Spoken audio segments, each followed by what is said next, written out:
জুলাই মাস, সকাল থেকেই বৃষ্টির বড় বড় ফোঁটা পড়ছে। জেলের ঘড়িতে ঢং ঢং করে ৮টা বাজল। লোহার দরজা পার হয়ে বাইরে এসে দাঁড়ালাম। বাইরে এসে মুক্তির আনন্দে সব সুন্দর দেখলাম যেন। কয়েদিদের বাড়িতে দিয়ে আসার জন্যে সরকারি বাসটা এক কোণে দাঁড়ানো, কিন্তু আমি এই মুহূর্তে যাব না বাড়িতে। ৩.৫ বছর পর স্বাধীনতার আনন্দে আমি দিশেহারা, উন্মত্ত। এমন সময় পাশ থেকে একজন ডাকলো আমাকে, হ্যারি। ঘাড় ঘুরিয়ে দেখি ওদিকের বুইকে রেনিক আমাকে হেসে ভেতরে ঢাকলো। আমি দ্বিধাবোধ করেও গাড়িতে উঠলাম। রেনিক তার হাত দিয়ে আমার ডান হাত চেপে ধরল। এখন কিরকম লাগছে? ভালো, কিন্তু তুমি এখানে? পুলিশের বড় কর্তাকে পাঠিয়েছেন? না, সরকারি কাজে না, নিজের গরজেই এলাম। যাক, গাড়িটা তো একদম নতুনকার গাড়ি। তোমার? হ্যাঁ, মাস ২ হলো কিনেছি। তাহলে রোজগার ভালোই হচ্ছে তোমার। ২ বছর হলো বড় কর্তার স্পেশাল অফিসার হয়েছি। আরে বাহ, তাহলে তো খুবই ভালো। পুলিশ বিভাগে এখন অনেক রদবদল হয়েছে। নতুন বড় কর্তা মিডোস খুব ভালো লোক। তা এখন কি ঠিক করলে? কিছু তো করতেই হবে, কাগজের অফিসের চাকরিটাও তো আর নেই। হ্যাঁ, প্রথম প্রথম অসুবিধা তোমার হবেই। আর উপায় কি? পুলিশ খুনের শাস্তি সোজা কথা না। হ্যাঁ, সংবাদপত্র জগতে কিউবিট একজন কেউটিকেটো লোক তার নেক নজরে যখন পড়েছ, শত চেষ্টা তো কাগজে চাকরি আর হবে না তোমার। সে যা করার করব। স্ত্রী লিনার প্রতিও কর্তব্য আছে। হ্যারি, পুলিশে চাকরি করলেও ২০ বছরের বন্ধুত্বে চির খাবে না।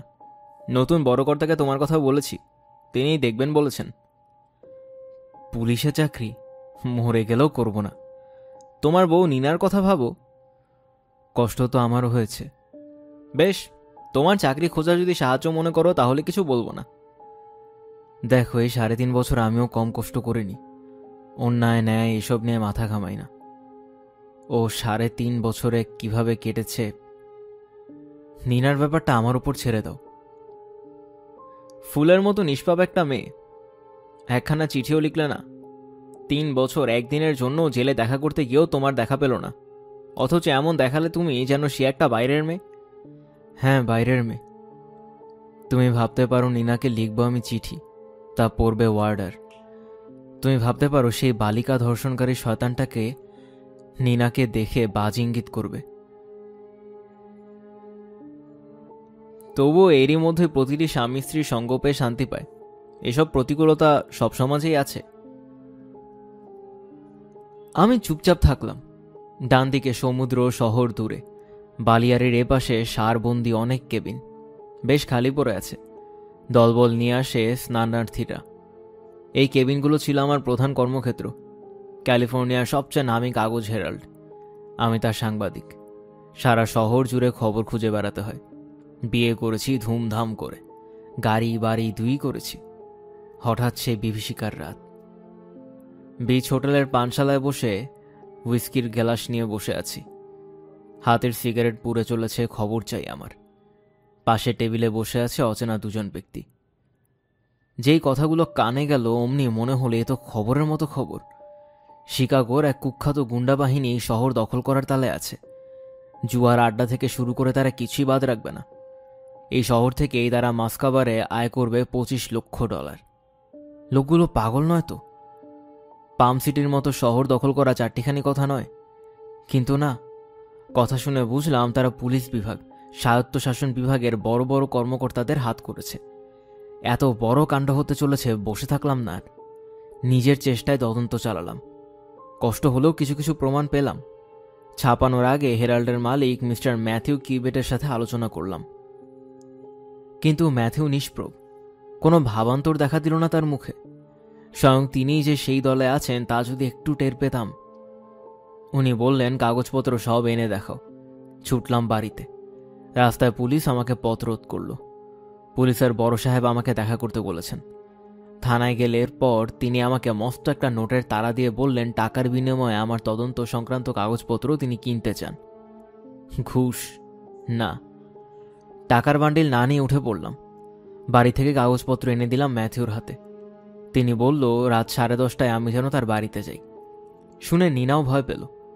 10টার একটু আগে নিনাকে নিয়ে বেরোলাম। রাস্তা ফাঁকা, মিনিট 15 আর বাকি। এমন সময় তীরবেগে একটা পুলিশের গাড়ি আমার গাড়িতে মারল ধাক্কা। ভাগ্য ভালো কিছু হলো না, সজোরে ব্রেক কষলাম। পুলিশের গাড়ি ততক্ষণে দাঁড়িয়ে পড়েছে। গাড়ির ড্রাইভার আহত। সঙ্গী লোকটি আমার হাতে চটপটে সে হাত করা পড়ালো। অপরাধ অসতর্কভাবে গাড়ি চালানো। ঘটনার আকস্মিকতায় আমি বোবা। এমন সময় আরেকটি জিপ এলো। নামলেন সার্জেন্ট বেইলিস। তিনি যেন আগে থেকেই জানতেন সব। আমাকে নিয়ে তিনি গাড়িতে তুলে থানার দিকে চললেন। মাঝপথে গাড়ি থামিয়ে সার্জেন্ট আমাকে নামতে বললেন। গাড়ির ড্রাইভার শক্ত হাতে পিছমোড়া করে ধরল আমার হাত। পকেট থেকে হুইস্কির বোতলের পানীয়টুকু আমার শরীরে ছিটিয়ে দিলেন। বন্দুকের বাট দিয়ে আমার মাথায় মারলেন। জ্ঞান ফিরল জেলে। শুনলাম সেই ড্রাইভার নাকি মারা গেছে।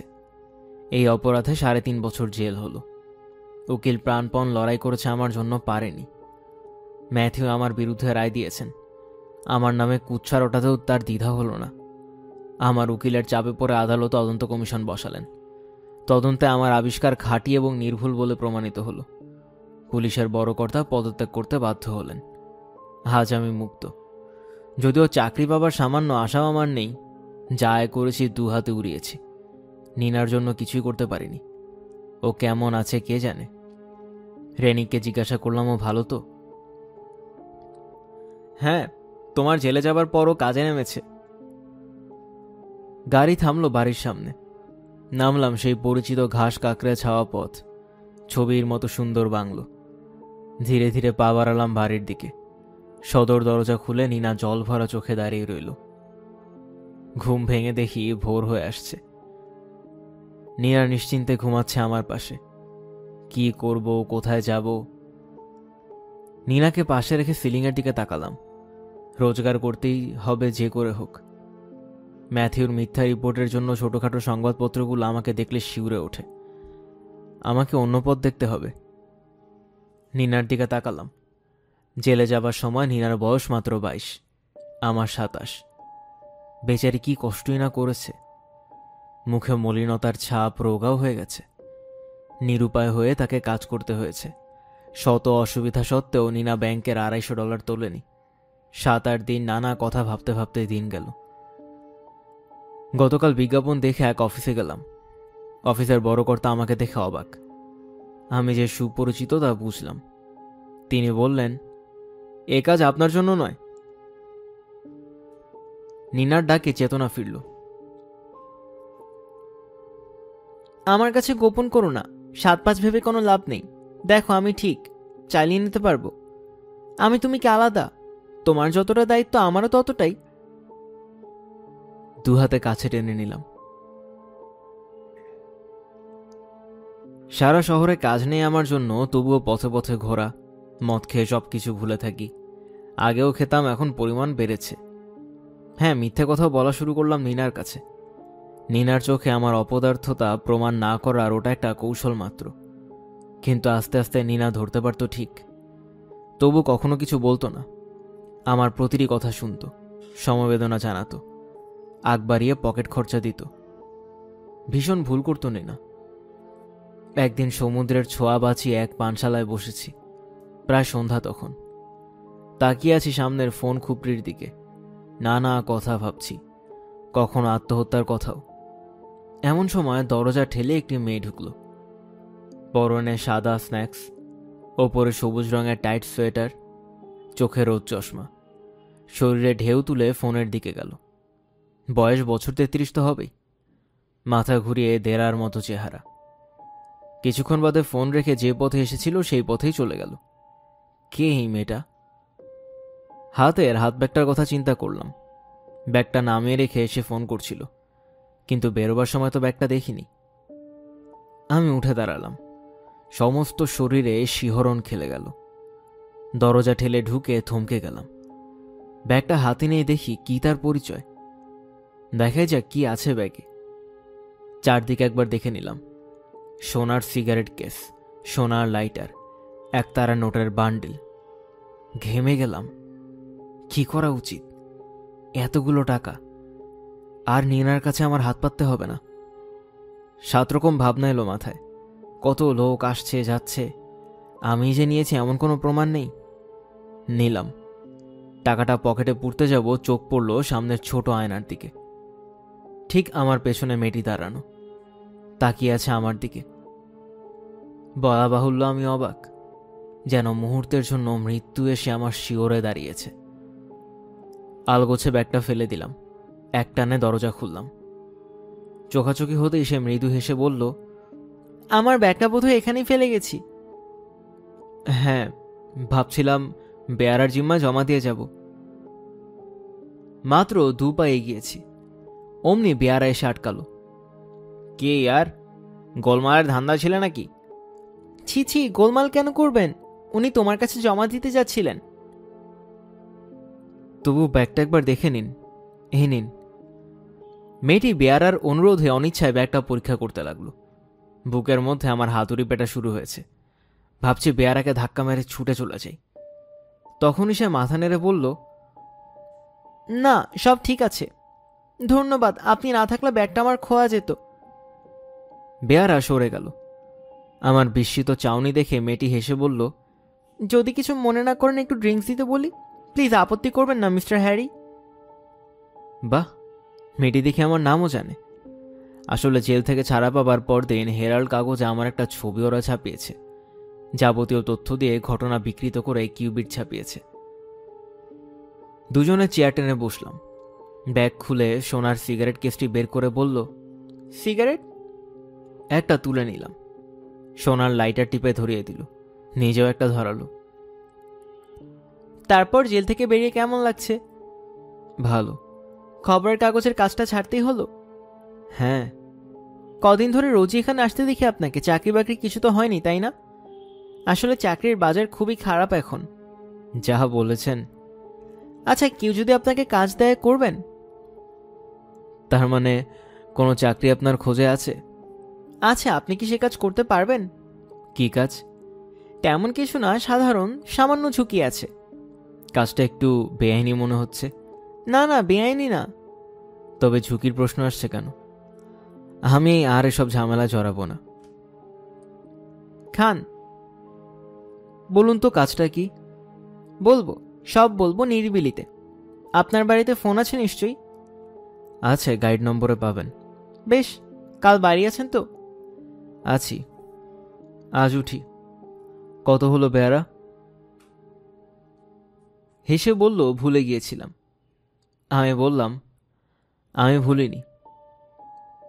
হাসতে হাসতে পকেট থেকে টাকার বান্ডিলটা বের করে দিলাম। ধন্যবাদ বলে সেই শরীরে ঢেউ তুলে হাত নেড়ে দরজার দিকে এগোলো। গাড়িতে উঠল। আপছালোয় গাড়ির নাম্বারটি নজরে পড়ল। রাস্তা পার হয়ে বাঁদিকে অটোমোবাইল একটা ছোট্ট অফিস। মার্শাল প্রধান কর্মকর্তা। সাংবাদিক জীবনে বহুবার তার কাছে আসতে হয়েছে। অ্যাড বই পড়ছিল। আমাকে দেখে বলল, হ্যারি, কি খবর, কেমন আছো?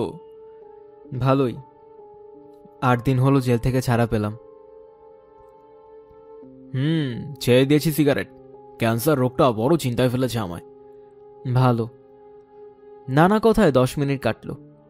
এবার আসল কথা পারলাম। আচ্ছা এড, খয়েরি রঙের একখানা রোল নম্বরটা SX গাড়িটা কার? মিস্টার ম্যানরুক্সের। তাই নাকি? গাড়ি বটে, পক্ষীরাজ। ম্যানরুক্স মানে সেই প্যারিসের ফেলিক্স ম্যানরুক্স? বছর 2 হলো এসেছে, বিরাট বাড়ি কিনেছে, উদ্দেশ্য স্বাস্থ্যোদ্ধার। আচ্ছা, তাই নাকি? উনি হচ্ছেন সেই দস্তার তোমার ব্যবসায় যিনি কোটিপতি। বলেছি, বছরখানেক হলো উনি কঠিন ব্যাধিতে পড়েছেন, ফুসফুসে ক্যান্সার। এত টাকা পয়সা ভোগ করে যেতে পারবেন না? না।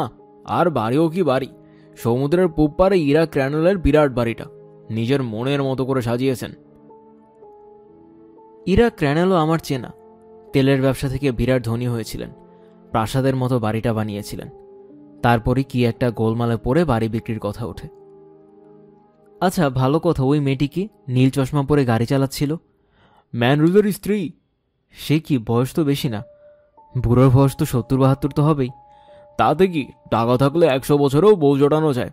ইনি নতুন বউ, ফিল্ম স্টার। প্রথম বউ? তার খবর কি? গাড়ির অ্যাক্সিডেন্টে মারা গেছে। তাহলে বুড়ো এসেছে স্বাস্থ্য ফেরাতে? এসে উপায় কি, মেয়ে বউ বায়না ধরেছে এখানে থাকবে। মেয়ে আছে নাকি? হ্যাঁ, প্রথম পক্ষের সন্তান, 18 বছর বয়স, পরীর মতো দেখতে। তা ওদের ব্যাপারে এত আগ্রহ কি ব্যাপার? কিছু না, গাড়ি বউ দেখলাম, তাই জানতে এলাম, ব্যাস। পরদিন সকাল 9টা নাগাদ হেরাল্ডের অফিসে গেলাম। রেফারেন্স রুমে গত 2 বছরের কাগজের ফাইল নিয়ে বসলাম। খুব একটা খুঁজতে হলো না। এমন এক দুনিয়া তোলপাড়কারী খবর প্রথম পাতাতেই স্থান পেয়েছে।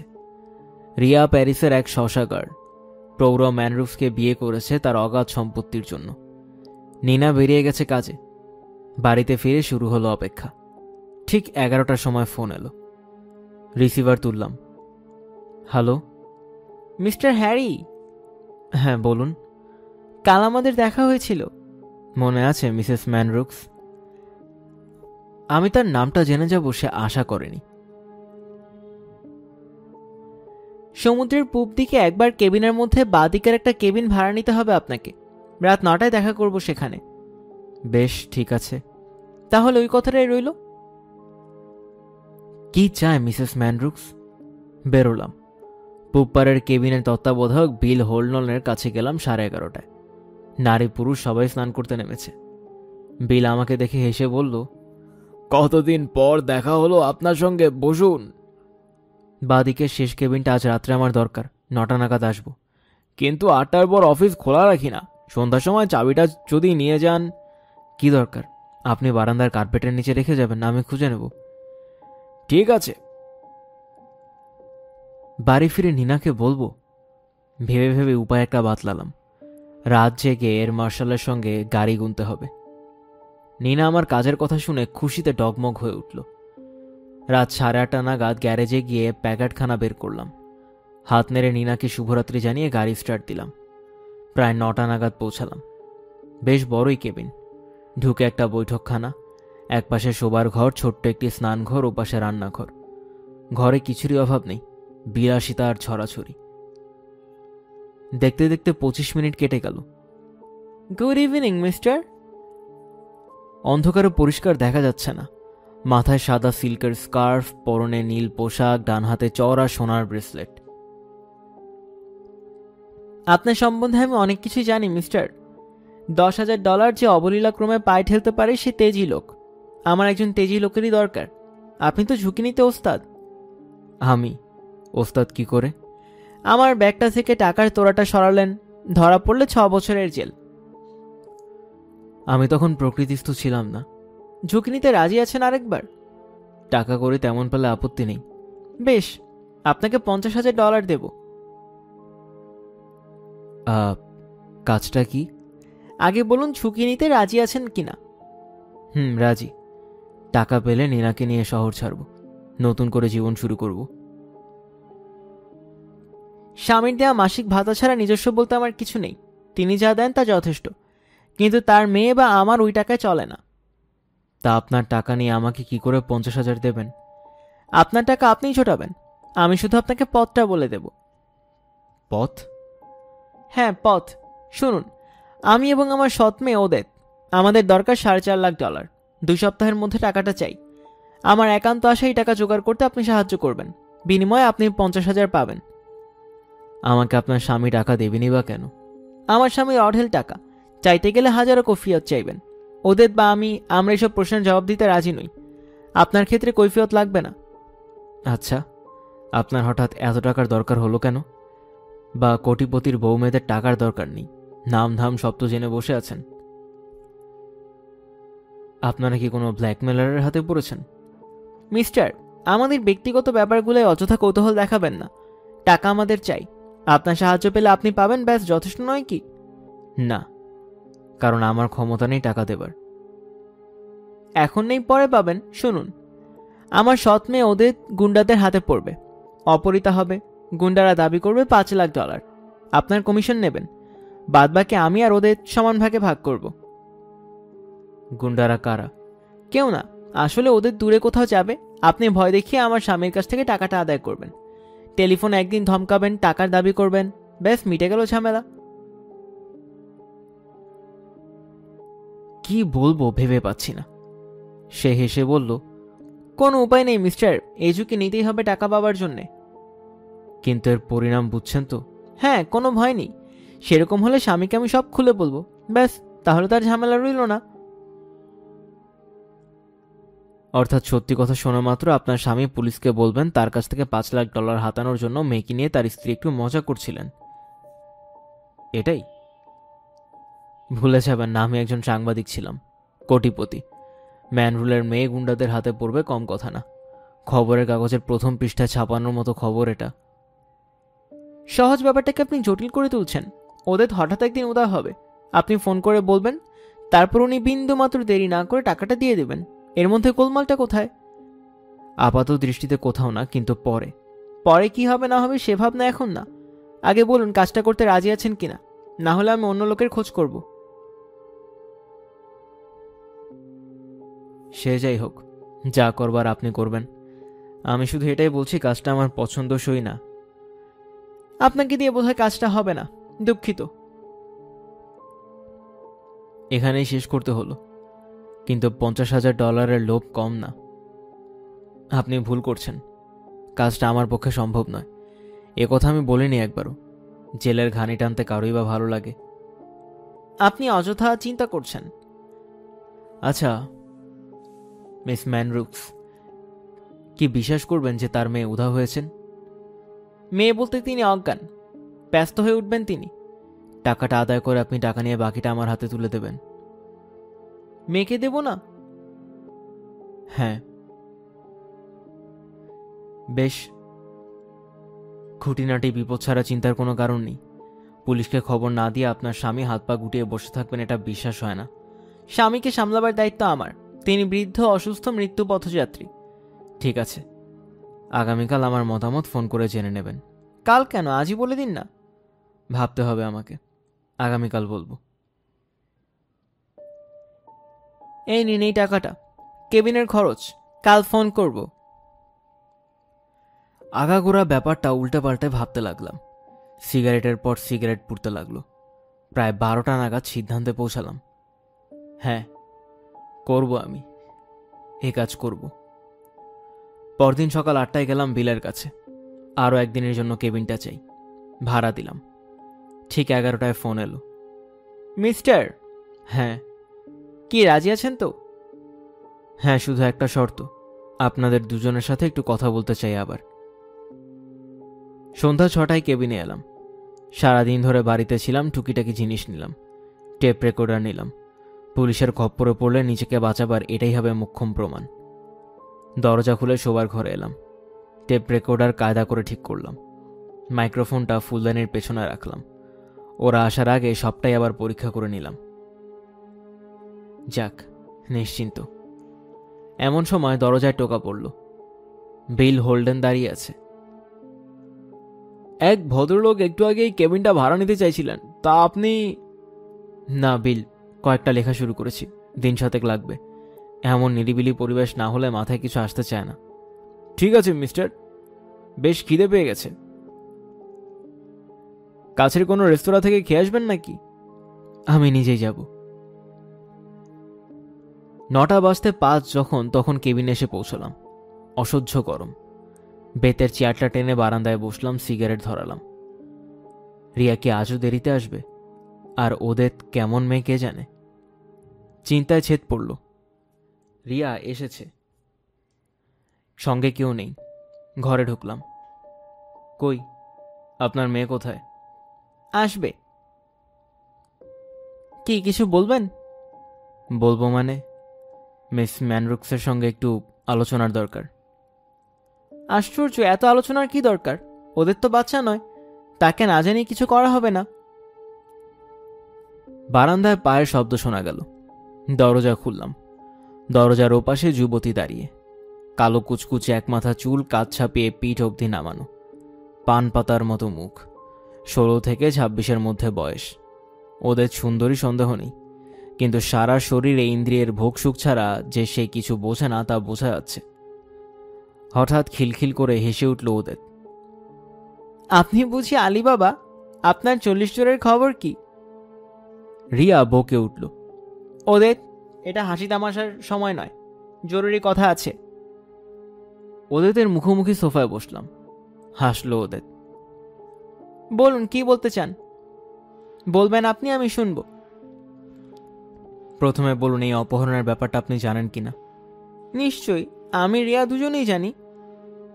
কাজটা কবে নাগাদ করতে চান? যত তাড়াতাড়ি সম্ভব। মিস ম্যানরুক্স কোথাও উদয় হবেন? কারমেলে। 3-4 দিন ও সেই হোটেলেই থাকবে। কিভাবে যাবে? গাড়িতে, ওর নিজের গাড়ি আছে। তাহলে এই অপহরণের ঘটনা আমরা ছাড়া কেউ জানবে না, তাই তো? হ্যাঁ।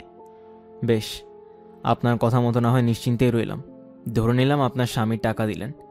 এখন মেয়েকে নিরাপদে ফিরে আসতে দেখেও কি তিনি ব্যাপারটা তদন্ত করার জন্য পুলিশ ডাকবেন না?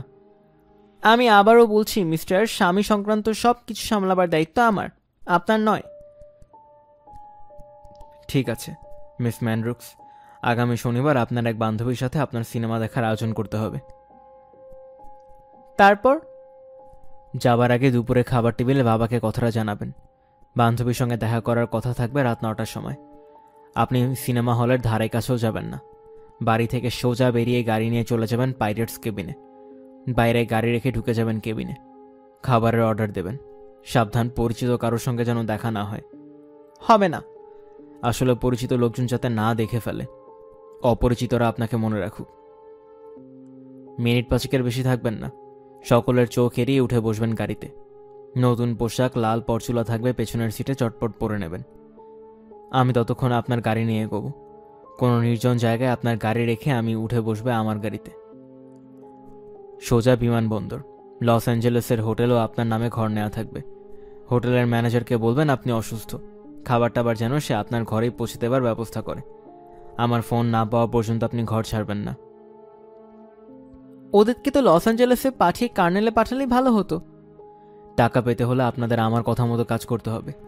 ওদেরকে প্লেনে তুলে দিয়ে আমি আর দেরি করব না। কাছাকাছি কোনো বুথ থেকে মিস্টার ম্যানরুক্সকে ফোন করব। প্রথমে তার সেক্রেটারি টেবিলে ফোন করবেন। তারপর স্বামীর সঙ্গে সে যোগাযোগ করবে। আমি সেই সময় তার ঘরেই থাকব। টেলিফোন যাতে তিনি না ধরেন সেই ব্যবস্থা করব। তার আগে ওদেরকে সেই বান্ধবীকে দিয়ে ইতিমধ্যে একবার ফোন করাতে হবে। এটা তোমার দায়িত্ব ওদের। তুমি তাকে বলে রাখবে তোমাকে সে যদি 9টার মধ্যে হলের সামনে পৌঁছাতে না দেখে তাহলে যেন বাড়িতে ফোন করে খবর নেয়। তারপর আর কি, আমার ফোন পৌঁছাবার আগেই তুমি উধাও। ফোনে তাকে বলবো রাত 2টো নাগাদ টাকা নিয়ে তিনি যেন ইস্ট বিচ রোড ধরে এগোতে থাকেন। টাকা থাকবে অটোচিতে। পথের পাশে এক জায়গায় 3বার আলোর সংকেত তিনি দেখতে পাবেন। সেখানে অ্যাটাচিতে ফেলে দিলেই চলে যাবেন। ওদের কেবিনে আমার জন্য অপেক্ষা করবে। আমি আমার অংশ নিয়ে বাকি টাকা তার হাতে তুলে দেব। না, তা হবে না। টাকা আপনি আমার হাতে দেবেন। কেন? আমাকে দিলে তোমার আপত্তি কোথায়? তোমাকে আমি বিশ্বাস করি না। একবার তোমার হাতে টাকা পড়লে। দাঁড়াও, সাবধান করে দিচ্ছি। তোমার বাবাকে দিয়ে তুমি একটা চিঠি লিখে রাখবে। টাকা দিয়ে যেন তিনি সোজা লোন পেতে চলে যান। তোমার সঙ্গে তার সেখানেই দেখা হবে। কিন্তু বাবা যদি সেখানে আমাকে না দেখতে পান তাহলে সোজা পুলিশে খবর দিতে পারেন। ঠিক, তবে তার জন্য আগে থেকে প্রস্তুত থাকতে হবে। লোন পেতে তোমার গাড়ির পেছনের সিটে থাকবে আরেকটা চিঠি। তাতে লেখা থাকবে তিনি যেন সোজা বাড়ি ফিরে যান, সেখানে তোমার সঙ্গে দেখা হবে। হ্যাঁ, তাই ভালো। আপনি দুজনের হাতে টাকা তুলে দেবেন। এবার কাজের কথায় আসা যাক। অপহরণের দিক থেকে ঘটনার সব বাবা জানতে চাইবেন। তুমি আসার পর তিনি পুলিশেও যোগাযোগ করতে পারেন। না, পুলিশ উনি যোগাযোগ করবেন না, কারণ উনি ঘরের কেলেঙ্কারি বাইরে ছড়াক চাইবেন না। তবু পুলিশকে আমাদের হিসেবের মধ্যে রাখতেই হবে। ওদের কাজ তুমি আবার আসবে। আমার কাছ থেকে সব তুমি শিখে নেবে। অনর্থক আপনারা আবার সময় নষ্ট করবেন মিস্টার। আমাকে দিয়ে যদি কাজ করাতে চান তবে আমার কথা মতো আপনাদের চলতে হবে। আমি কিন্তু কাল আসব। বেশ। মিসেস ম্যানরুক্স, ইতিমধ্যে আপনাকে একটা জরুরি কাজ ছাড়তে হবে। শহরতলির কোনো অখ্যাত দোকানের শরণাপন্ন হবেন। ওর জন্য সাধারণ এক প্রস্তুত পোশাক কিনে নেবেন। ঠিক আছে, কালই কিনে ফেলব। কাল ওদের সঙ্গে সব পাঠিয়ে দেবেন। রিয়া আর ওদের চলে গেল। দরজা বন্ধ করে আমি আর দাঁড়ালাম না। তাড়াতাড়ি বোতাম টিপে টেপ রেকর্ডার বন্ধ করলাম। পরদিন রাত 9টার একটু পরেই ওদের এলো। সাদামাটা ফ্রক, হাতে ছোট সুটকেস। বান্দা হাজির। এসো, ভেতরে এসো। মা কখন আসবে? তুমি তো একলা আমাকে আসতে বলেছ। বৈঠকখানার আলো জ্বালার সাথে সাথে টেপ রেকর্ডার চালু হলো। ওদের সোফার পায়ের ওপর পা তুলে বসল। রিয়া তোমাকে জব্বর পাকড়েছে। পাকড়েছে মানে? ওই যে টেলিফোনে হাত ব্যাগ ফেলে আসার ঘটনাটা, ওটা তো জানতোই। আমি তখন স্বাভাবিক ছিলাম না। যাই হোক, রিয়ার ব্যাপারে সাবধান থেকে। তাহলে কাজটা হচ্ছে শনিবার, মফিসের সাথে সিনেমা যাচ্ছ। তোমার বান্ধবী ছাড়াও বন্ধু আছে? ঝুড়ি ঝুড়ি আছে। কেন? একজনেরই নাম করো। জেরা উইলিয়াম। বেশ, তাই এর সাথে কি ফোনে কথা হয়? হ্যাঁ হয়। চমৎকার। কে ফোন ধরে? আমাদের খানসামা। এসব প্রশ্ন করার কারণটা বলি। শনিবার তুমি সিনেমা দেখতে যাবার কিছুক্ষণ পর 9:45 নাগাদ আমি ফোন করব। বাপরে, এই যে দেখি অ্যাডভেঞ্চার। হ্যাঁ, তবে খাঁটি না ভেজাল। কারণ পুলিশের ব্যাপারটা একদম ভুলতে পারছি না। রাস্তা পার হবার সময় তোমাকে কেউ মুখ চেপে ধরেছে, টেনে অন্য গাড়িতে তুলেছে। গাড়িতে একজনের হাতে ধরা তোমার মুখ, আর একজন পিস্তল ঠেকিয়ে রেখেছে তোমার পাঁজরে। তোমাকে বাদ দিয়ে তোক সাকুল্যে 3 জন। শুনে মনে হবে 3 জন ইটালির লোক। কি কি কথা হবে তার একটা খসড়া তৈরি করে রেখেছি, পরে মুখস্থ করে নাও। যথারীতি গাড়ি অনেকবার ঝাঁকি দেবে। তুমি অনুমানে বুঝবে বড় রাস্তা ছাড়িয়ে গাড়ি শহরের বাইরে যাচ্ছে। প্রায় 2 ঘন্টা চলার পর গাড়ি দাঁড়াবে। লোহার গেট খুলবে, কুকুর ডাকবে, নুড়ি পাথরের রাস্তা ধরে গাড়ি এগিয়ে যাবে। যেমন বললাম মনে রেখো। এই বাড়িতে তুমি থাকবে মোট 3 দিন। তোমাকে একটা বন্ধ ঘরে রেখে দেব। বন্দি থাকাকালীন তুমি কুকুর গরুর ডাক শুনতে পাবে। কটা মুরগিও জুড়ে দিতে পারো। সকাল থেকে রাত অবধি ওরা যা খেতে দিত তারও একটা তালিকা তৈরি করেছি। সব ব্যাপারটা নিখুঁত হবে। তুমি এমনভাবে বলছো যেন সত্যি আমি গুন্ডাদলের খপ্পরে পড়েছি। হ্যাঁ, অভিনয় করতে হবে। এবার বাবাকে 2খানা চিঠি লিখে ফেলো। হ্যাঁ, যাবার আগে সংজ্ঞানা পোশাক এবং পরচুলাটা একবার পরে দেখিয়ে যাও তো। মিনিট 10 পরে নতুন পোশাকে ওদের এলো। পিঠের চেনটা লাগিয়ে দাও তো বলে পেছনেও ফিরল।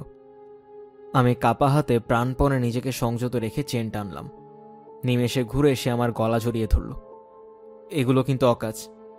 কাজের সঙ্গে ভালো থাকার কোনো সম্পর্ক নেই। ওদের শোবার ঘরে গেল কাপড় পাল্টাতে। হ্যারি, চেনটা খুলতে পারছি না। হ্যারি। না, এ ডাককে আগ্রাহ্য করতে পারবো না। কোনো পুরুষই পারবে না হয়তো। কেবিনের দরজা ভেতর থেকে লাগালাম। এগিয়ে গেলাম শোবার ঘরে। গ্যারেজে গাড়ি রাখতে গিয়ে রেনিকের বুইকখানি দেখে অবাক হয়ে গেলাম। জেল থেকে ছাড়া পাওয়ার পর এই এলো। এত রাতে কিসের দরকার? নিনার কথা মনে হতে নিজেকে ছোট লাগলো। নিনার মতো স্ত্রী থাকতে ওদের কামনায় নিজেকে সমর্পণ করা উচিত হয়নি। ঢাকা বারান্দায় ওরা দুজনে বসে গল্প করছে। দরজার পাশে দাঁড়িয়ে ডাকলাম, নিনা। নিনা ছুটে এসে আমার গলা জড়িয়ে ধরে চুমু খেল। আমি অমানুষ, অপদার্থ। নিনার সঙ্গে বিশ্বাসঘাতকতা করেছি। রেনিককে জিজ্ঞাসা করলাম, কি ব্যাপার? 1 মাস ছিলাম না, ওয়াশিংটনে গিয়েছিলাম, আজই ফিরলাম। শুনলাম তুমি নাকি চাকরি পেয়েছো। বলার মতো কিছু না। বড় কর্তার সঙ্গে কথা বলে আমি তোমার জন্য একটা ব্যবস্থা করতে পারি। না বন্ধু, পুলিশের দয়া গত 3 বছর ধরে পেয়ে বুঝেছি, আর দয়া চাই না। কিন্তু সে পুলিশ আর নেই। আমাকে একটু ভাবতে দাও। ভাবনার কি থাকতে পারে হ্যারি? না, একটু ভেবে দেখি। বেশ, ভেবে খবর দিও। চলি তাহলে, গুড নাইট। নিনা আমার গলা জড়িয়ে বলল, চাকরিটা তুমি নাও, সব দিক থেকে চিন্তা করে দেখো। নিনা, আমার ঘুম পাচ্ছে। আমি আর দাঁড়ালাম না। পোশাক পাল্টে বিছানায় গা এলিয়ে দিলাম। নিনা পোশাক পাল্টে বিছানায় আমার পাশে শুয়ে পড়ল। একটা হাত রাখলো আমার বুকে। আমি নিনার পবিত্র হাত শরীর থেকে সরিয়ে দিলাম। আলগোছে পাশ ফিরলাম। পরদিন বৃহস্পতিবার নিনা গেল গাড়ি নিয়ে। সারাদিন কিছু করার নেই। ওদের কথা মনে হলো। কালকের অপরাধবোধটা আর নেই। ওদেরকে আমার চাই। আমি জানি আমি অনেক নিচে নেমে গেছি। রেনিকের দেয়া সুখের চাকরি থেকে নোংরা পঙ্কিল জীবনের দিকে এগিয়ে গেলাম। পাপ আমাকে টানছে। সন্ধ্যার সময় কেবিনে গেলাম। সমুদ্রে স্নান করে সাঁতার কেটে সময় যেন কাটছে না, যে কখন ওদের আসবে। পরদিন নিনা আবার কথাটা তুলল। আমি ভাবছি বলে কফির কাপে চুমুক দিলাম। নিনা পাওনাদারদের বিলগুলো তুলে ধরল। আমি মুদি আর ইলেকট্রিকের টাকাটা দিয়ে দিলাম। বাড়ি থেকে বেরিয়ে গেলাম। আবার কেবিনে গেলাম। ওদেরকে পাবার জন্য ব্যাকুল হয়ে উঠলাম। আগে কেন ওদের আসে না? অবশেষে সে এলো। দৌড়ে জড়িয়ে ধরলাম, কিন্তু সে এক ঝটকায় আমাকে সরিয়ে দিল। মেয়ে দেখলে অমন চুকচুক করো না। রাগে দপ করে জ্বলে উঠলাম। ইচ্ছা হলো গলা টিপে শেষ করে দিই। সিগারেটের ধোঁয়া উড়িয়ে ওদের বলল, খুব তো প্রথম দিন তেজ দেখাচ্ছিলে, কোথায় গেল সেই তেজ? আসলে তোমরা এক একটা। যাই হোক, বলো জরুরি কি কথা?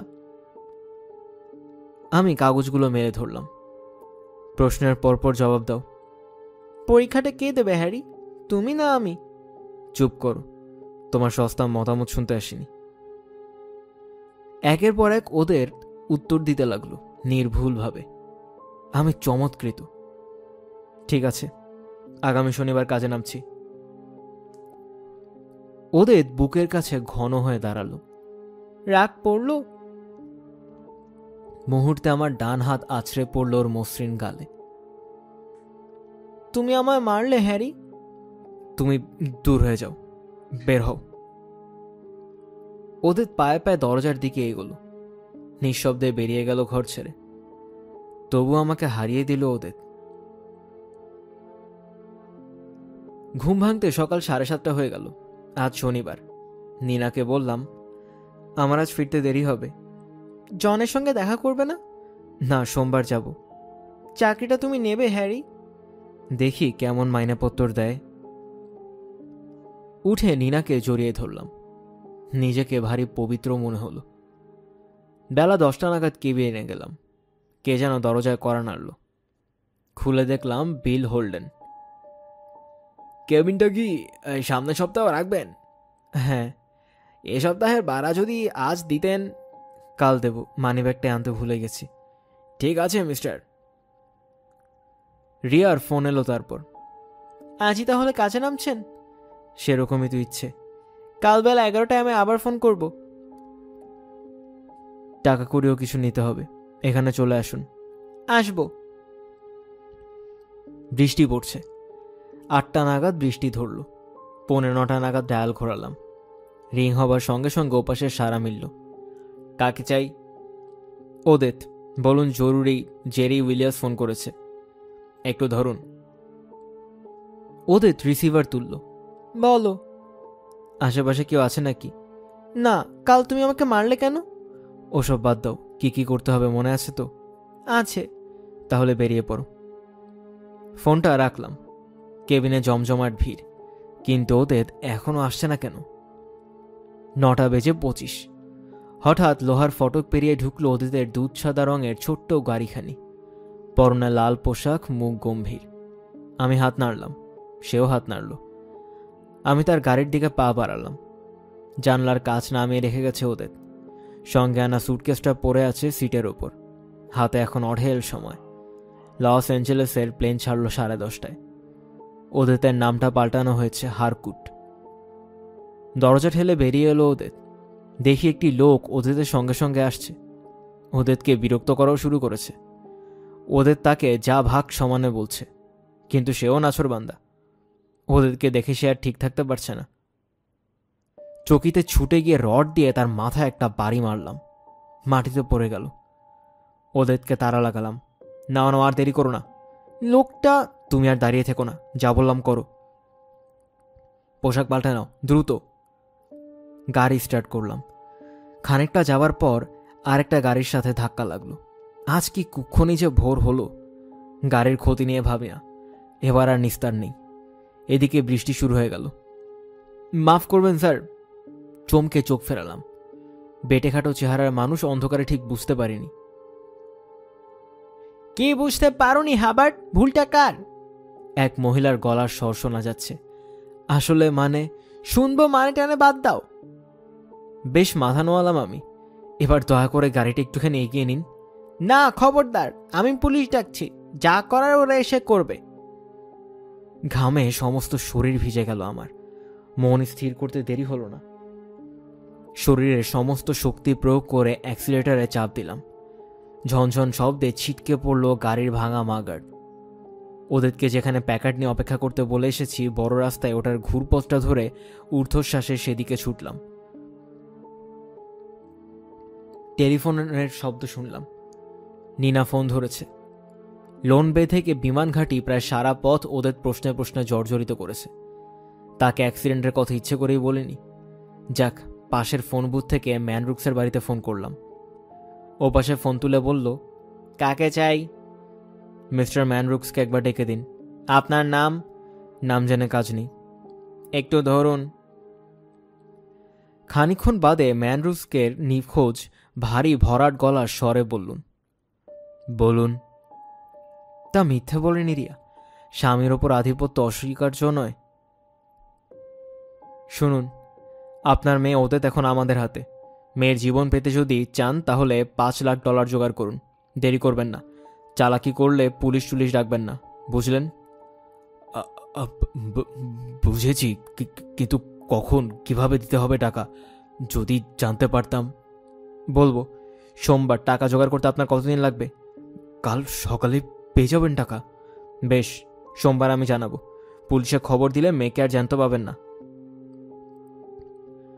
বাড়ি ফিরে এলাম আমি। নিনা দরজার পর্দা সরিয়ে উকিয়ে মেরে বলল, হ্যারি, জনের ফোন, তোকে ডাকছে। আমি আর দাঁড়ালাম না, ছুটে রিসিভার তুললাম। দারুণ খবর হ্যারি, $600 মাইনের চাকরিটা তোমার হয়ে গেছে। এক্ষুনি চলে এসো। এক্ষুনি? আজ তো রোববার। কাজের আবার সোম।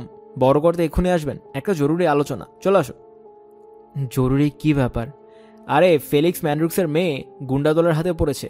এটা কি কম জরুরি খবর হ্যারি? সুতরাং বন্ধু, দেরি করো না, চলে আসো। আমার গলা শুকিয়ে গেছে।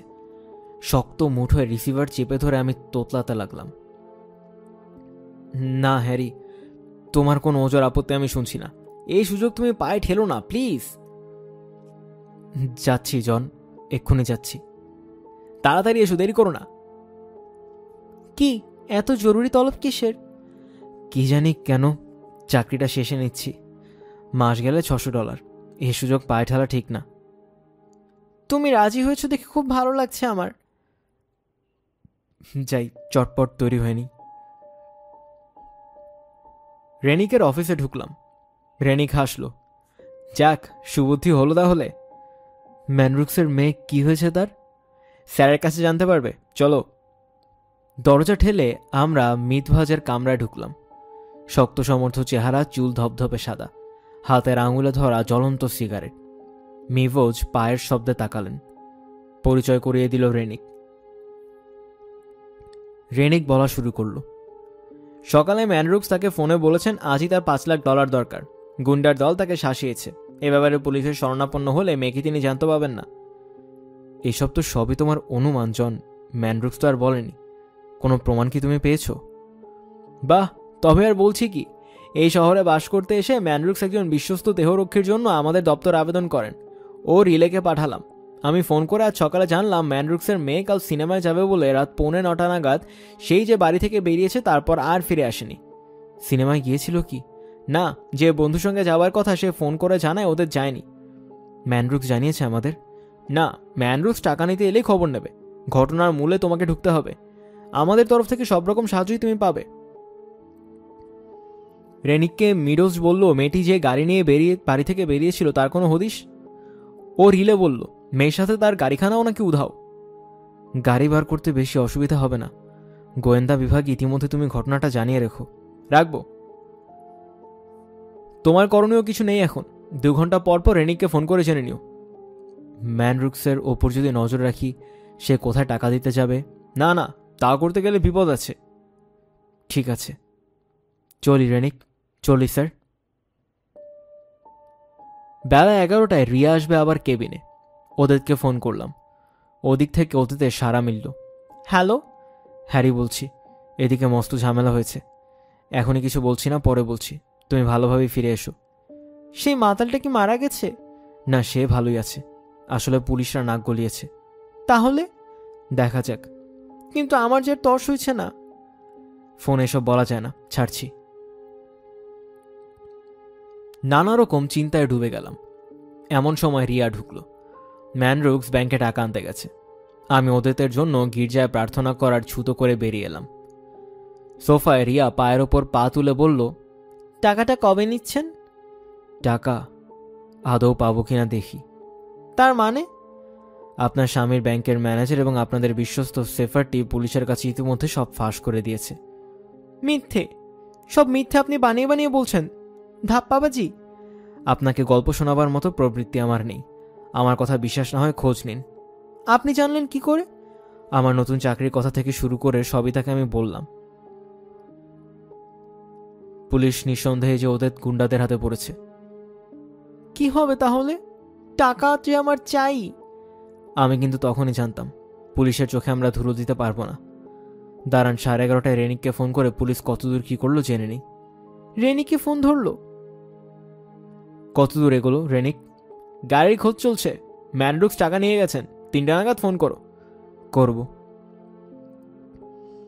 গাড়িটা এখন ওরা খুঁজে পায়নি রিয়া। আপনার বাড়িতে চিঠির বাক্স আছে তো? আছে। ঢুকবার সময় এই খামখানা বাক্সে ফেলে যাবেন। সাবধান, দস্তানা পরে নেবেন। তাহলে সত্যি সত্যি কাজটা আপনি করছেন? করব না কেন? ওদের কাল চলে আসবে, কেবিনে পৌঁছে এখানে অপেক্ষা করবে সে। আপনিও এসে যাবেন, ভাগ করে নেবেন টাকাটা। বেশ, তাহলে ওই কথাই রইল। হ্যাঁ, অরিলকে চোখে চোখে রাখবার চেষ্টা করবেন, ও পুলিশের চর। রিয়া এক দৃষ্টে আমাকে দেখল। বারান্দা থেকে নামার সময় সে এক চমক আবার দেখল, তারপর হনহন করে চলে গেল।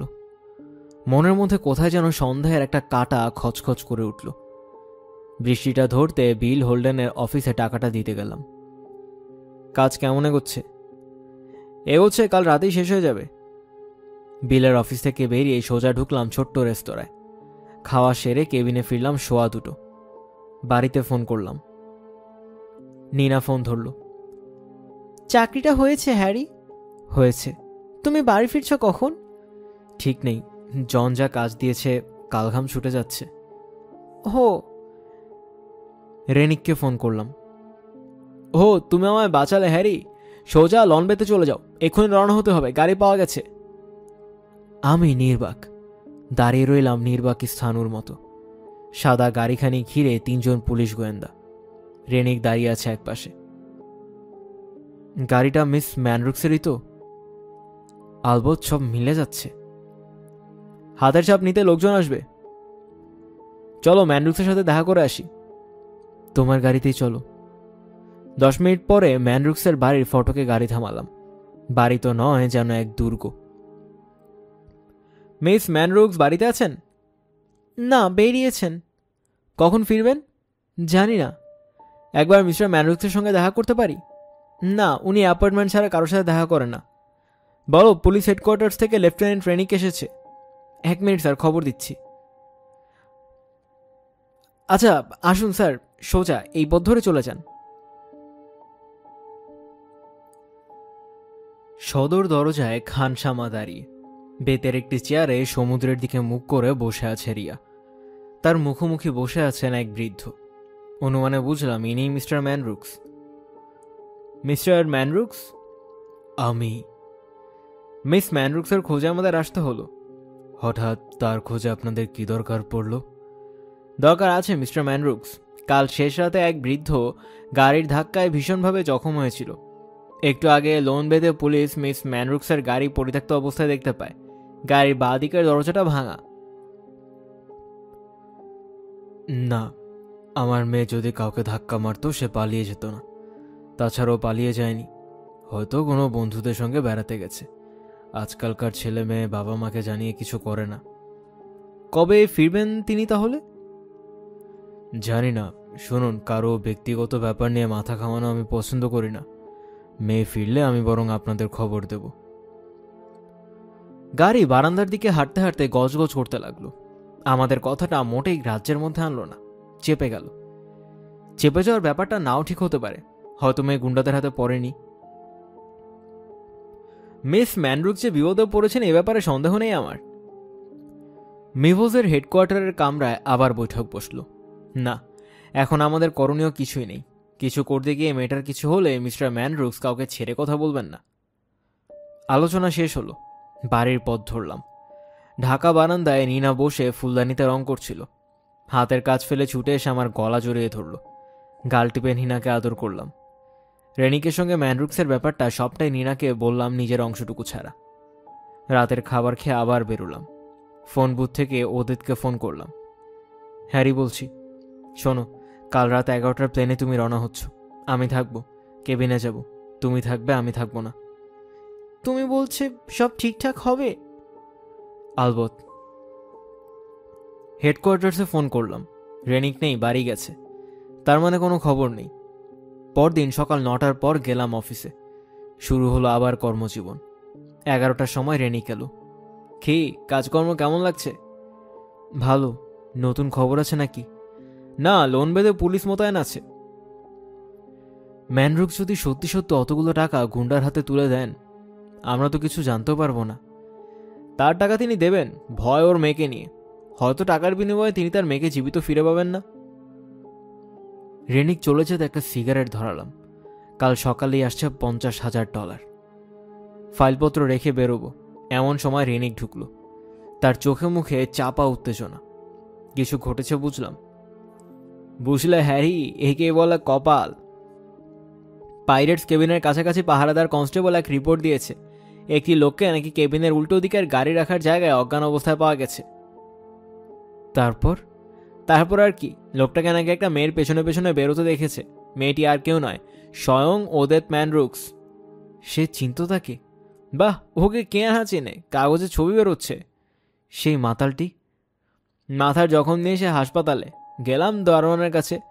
মিস ম্যানরুক্সের ছবি দেখে দারোয়ান বলল, হ্যাঁ স্যার, এরই পেছন পেছন সেই লোকটা বেরিয়েছিল। মিস ম্যানরুক্স কখন ঢুকেছিলেন কেবিনে? ধরুন 9টা নাগাদ। তারপর কি হলো? মিনিট 10 পর একজন খবর দিল একটা লোক নাকি মুখ থুবড়ে পড়ে আছে। মিস ম্যানরুক্স কারোর খোঁজে কেবিনে ঢুকেছিল? সেরকমই তো মনে হয়। বর্ণনা কি ছিল তার? নির্ভুল বর্ণনা দিল সে। উঠে দাঁড়ালো রেনিক। হাসপাতালে সেই লোকটার সঙ্গে একবার দেখা করে এলে মন্দ হয় না। কি যেন নাম তার? ওয়াস্টার কার্বি। চলো হ্যারি, কাজটা সেরে আসি। বিছানায় চিত হয়ে শুয়ে আছে ওয়াস্টার। আমাদের দেখে ব্যস্ত সমস্তভাবে উঠে বসল সে। সেদিন স্যার একটু বোধহয় পেশামাল হয়ে পড়েছিলাম। মেয়েটাকে দেখে ঠিক থাকতে পারেনি, ধা করে আমার মাথায় কে এসে ঘা দিল, আমি জ্ঞান হারালাম। কেমন দেখতে সে? বুকটা ধক করে উঠল আমার। লম্বা চড়া জোয়ান চেহারা, কিন্তু আবার দেখলে চিনতে পারবে? না না স্যার, চেনা সম্ভব নয়। সিঁড়ি দিয়ে নামতে নামতে বিড়বিড় করল রেনিক। বান্ধবীর সাথে দেখা করার কথা রাত 9টায়, উল্টে হাজির হলো কেবিনে। কেন? হয়তো বাড়ি থেকে বেরোবার আগে কোনো ফোন পেয়ে থাকবে। হ্যাঁ, যুক্তি হিসেবে এটাই একমাত্র সম্ভব। ও রিলেকে বলতে হবে, সে হয়তো কিছু বলতে পারে। ফেরার পথ চুপচাপ কাটল।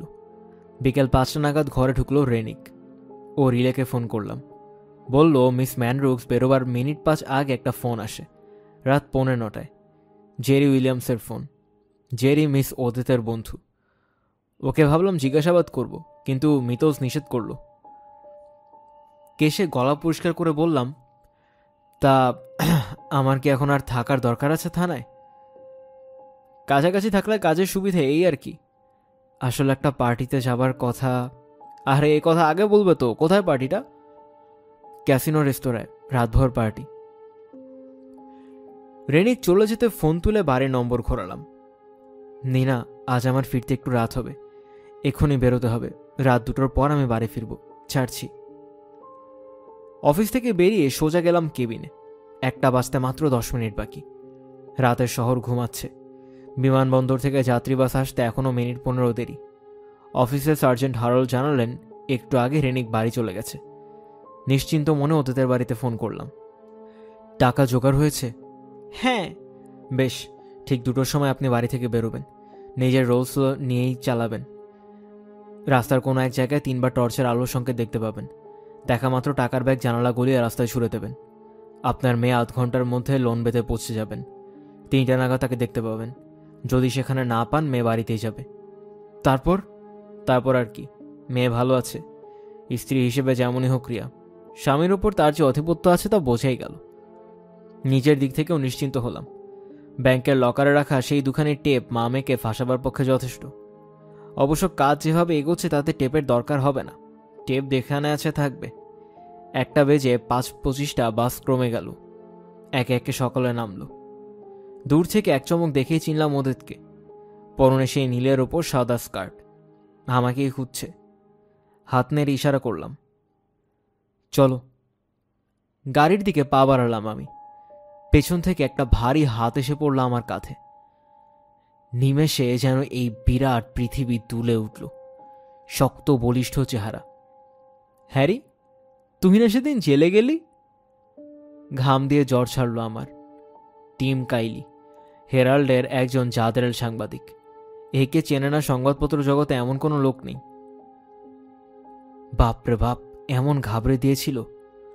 ওদের এখনো ঠায় দাঁড়িয়ে আছে। আরে কেমন আছিস বল? ভালো, তোমার খবর কি? এই চলছে একরকম। ইনি কে? আমার স্ত্রী নিনার বান্ধবী। ওদের তাড়াতাড়ি চলে গেল। কি রে হ্যারি, ও এমন তড়িঘড়ি ছুটলো, ব্যাপার কি? আসলে বড় লাজুক, হয়তো তাই ভয় যেন একেবারে সিটিয়ে গেছে। তোর গাড়ি আছে তো আমাকে প্লাজা হোটেলে নামিয়ে দিয়ে জানা। দুঃখিত, আমরা উল্টো দিকে যাব। চাকরি বাকরি কিছু করছিস নাকি? হ্যাঁ, পুলিশে।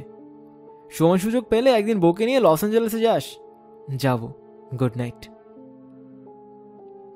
গাড়িতে খুব বকলাম ওদেরকে। তোমার কোনো বুদ্ধি নেই, চলে যেতে পারলে না, দাঁড়িয়ে রইলে কেন? বাহ, ও বুঝি আগে থেকে দেখেনি।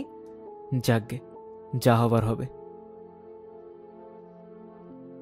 আমি ভেবে পাচ্ছি না, পুলিশের কথা বললে তুমি কাল বাবা কিছু না। তোমার বাবা এখনো মুখ খোলেনি। গাড়ির ধাক্কা থেকে শুরু করে ব্যাংকের ফোন, মিটবাজের ধারণা সবই খুলে বললাম ওকে। লোন বেতে অমন একটা কাণ্ড ঘটলো, তুমি তো সেদিন আমায় কিছু বললে না। যা যা শিখিয়েছিলাম মনে আছে তো? মনে আছে। 2:20 সময় কেবিনের সামনে গাড়ি রাখলাম। যাও, পোশাক পাল্টে হাত পা ধুয়ে সুস্থ হয়ে নাও। গাড়ি থেকে নেমে আবার পিছিয়ে এসে ওদের বলল, আমাকে একটু আদর করলে না? একটু ইতস্তত করলাম। তারপর দুহাতে গলা জড়িয়ে তার কবুষ্ণ ঠোঁটে ঠোঁট রাখলাম। কিছুক্ষণ পর আলিঙ্গন মুক্ত হলাম। বিয়ের আগে তোমার সাথে কেন দেখা হলো না হ্যারি? ভাগ্য, বলে গাড়ি ছাড়লাম। গাড়ি পিছিয়ে ঝোপের আড়ালে রাখলাম। কিন্তু ম্যানরুক যদি আমাকে ধোকা দেয়, যদি সঙ্গে করে ও রিলেকে নিয়ে আসে। দূরে হেডলাইটের জোরালো আলো দেখা যাচ্ছে। সে আসছে, রোলস রয়েস। হ্যাঁ, ম্যানরুকসে একেই এসেছে। আর মাত্র 25 গজ দূরে গাড়িখানা টর্চটা মাটির সঙ্গে মিলিয়ে 3বার সুইচ টিপলাম। 1 সেকেন্ড, 2 সেকেন্ড। কালো একটা অ্যাটাচি জানলাগুলো রাস্তায় আছড়ে পড়ল। গাড়ির গতি না কমিয়ে চলে গেল। আমার সামনে হাত পাচাক দূরে আছে অ্যাটাচি। 1 মিনিট অপেক্ষা করলাম। তারপর এক ঝটকা অ্যাটাচি নিয়ে নিলাম। কেবিনের পাশে গাড়ি রাখলাম। ঘড়িতে তখন 3:25 বাকি। রিয়ার তো এতক্ষণে পৌঁছে যাবার কথা। কেবিন অন্ধকার, আলো জ্বালেনি ওদের। আলো জ্বালার বিপদও অনেক। সিঁড়ি ভেঙে উঠলাম বারান্দায়। না, বারান্দায় ওদের নেই। আশ্চর্য, গেল কোথায় সে? ওদের, দরজা খোলো। কোনো সাড়া নেই। আশ্চর্য, হলোটা কি এখানে? দরজায় ধাক্কা দিতে গিয়ে আর এক বিস্ময়। দরজা খোলা। নির্ঘাত ঘুমিয়ে পড়েছে মেয়েটা। চিন্তা ভাবনা ঘুমোবেই তো। আলো জ্বাললাম না, ওদের চিহ্ন মাত্র নেই। অ্যাটাচি টেবিলে রেখে শোবার ঘরের দরজায় টোকা দিলাম। দরজা খুলে দেখলাম ওদের ওই পোশাকই শুয়ে আছে বিছানায়। ওদের, ওদের! ঠেলতে গিয়ে বিদ্যুৎ স্পর্শের মতো সরিয়ে আনলাম হাত। মুখের কথা মুখেই রয়ে গেল। ওদের গা ঠান্ডা। ঝুঁকে পড়লাম তার মুখের ওপর। ছিটকে সরে এলাম। নাইলনের একটা মোজা শক্ত পাক খেয়ে জড়ানো রয়েছে গলায়। ওদের মারা গেছে। স্বপ্ন নয়, বাস্তব। খুন। ওদের ম্যানরুকস খুন হয়েছে। আমার সমস্ত চেতনা পঙ্গু। টলতে টলতে কোনো মতে দেয়াল আলমারিটার সামনে গিয়ে দাঁড়ালাম। স্কচের একটা বোতল তুলে নিলাম মুঠোয়। চিপি খুললাম, তারপর বোতল উপর করলাম গলায়। রিয়াকে ফোনে খবর দেবার জন্য তৈরি হলাম। খানসামা ফোন তুলল। হয়তো এতক্ষণ ঘুমায়নি, সে হয়তো ম্যানরুক্সের ফিরে আসার জন্য অপেক্ষা করছে। কে বলছেন? কাকে চাই? মিস্টার হ্যামন্ড, মিসেস ম্যানরুক্সকে একবার লাইনটা দিন। নাম বললে উনি বুঝতে পারবেন। উনি ঘুমোচ্ছেন মিস্টার হ্যামন্ড। খুব জরুরি দরকার। দুঃখিত, মিসেস ম্যানরুক্স অসুস্থ, বলেছেন ঘুমের মধ্যে যেন ওকে বিরক্ত না করা হয়। ও আচ্ছা, ঠিক আছে। তাহলে কি সত্যি সত্যি রিয়া অসুস্থ হয়ে পড়ল? কিছুই ঠিক বোঝা যাচ্ছে না। কোথায় একটা খটকা লাগছে। ম্যানরুক্সও হয়তো এতক্ষণে লোন বেতে পৌঁছে গেছেন। পুলিশ যদি একবার পেছনে লাগে তাহলে খুনের অপরাধ আমার ঘাড়ে চাপাতে তারা ইতস্তত করবে না। ওদের মৃতদেহ কোনো মতে এখানে পড়ে থাকতে দেয়া চলবে না। সব ছেড়ে গেলে হয়তো আজ আমি বাঁচব, কিন্তু কাল পরশু বিল হোল্ডেন তো দেখেছে। পুলিশে খবর দেবে সে, পুলিশ আসবে। হ্যাঁ, এক্ষেত্রে রিয়াই পারে আমাকে বাঁচাতে। আগাগোড়া ব্যাপারটা নিয়ে ওর সঙ্গে এক দফা আলোচনা করতে হবে। ওদের মৃতদেহের আপাতত একটা সঙ্গতি করা দরকার। এমন একটি জায়গায় লুকিয়ে রাখতে হবে যেখানে সচরাচর কেউ যায় না। রিয়ার সঙ্গে একে কথাবার্তা বলি, কি তার মতামত জেনে নিই। তারপর নয় সেরকম বুঝলে পুলিশে খবর দেব।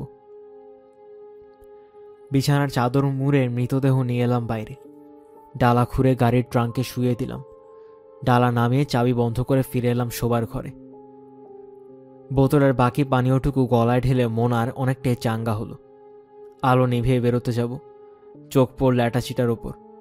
বা হাতে অ্যাটাচি তুলে বাইরে এলাম। তালা লাগিয়ে উঠে বসলাম গাড়িতে। এখন 3:10। গাড়ির গতিবেগ কখনো 40-এর ওপর তুলব না। বড় রাস্তায় উঠে গাড়ির গতিবেগ একটু বাড়িয়ে দিলাম। তেমাথার মোড়ে এক ট্রাফিক সিগন্যাল।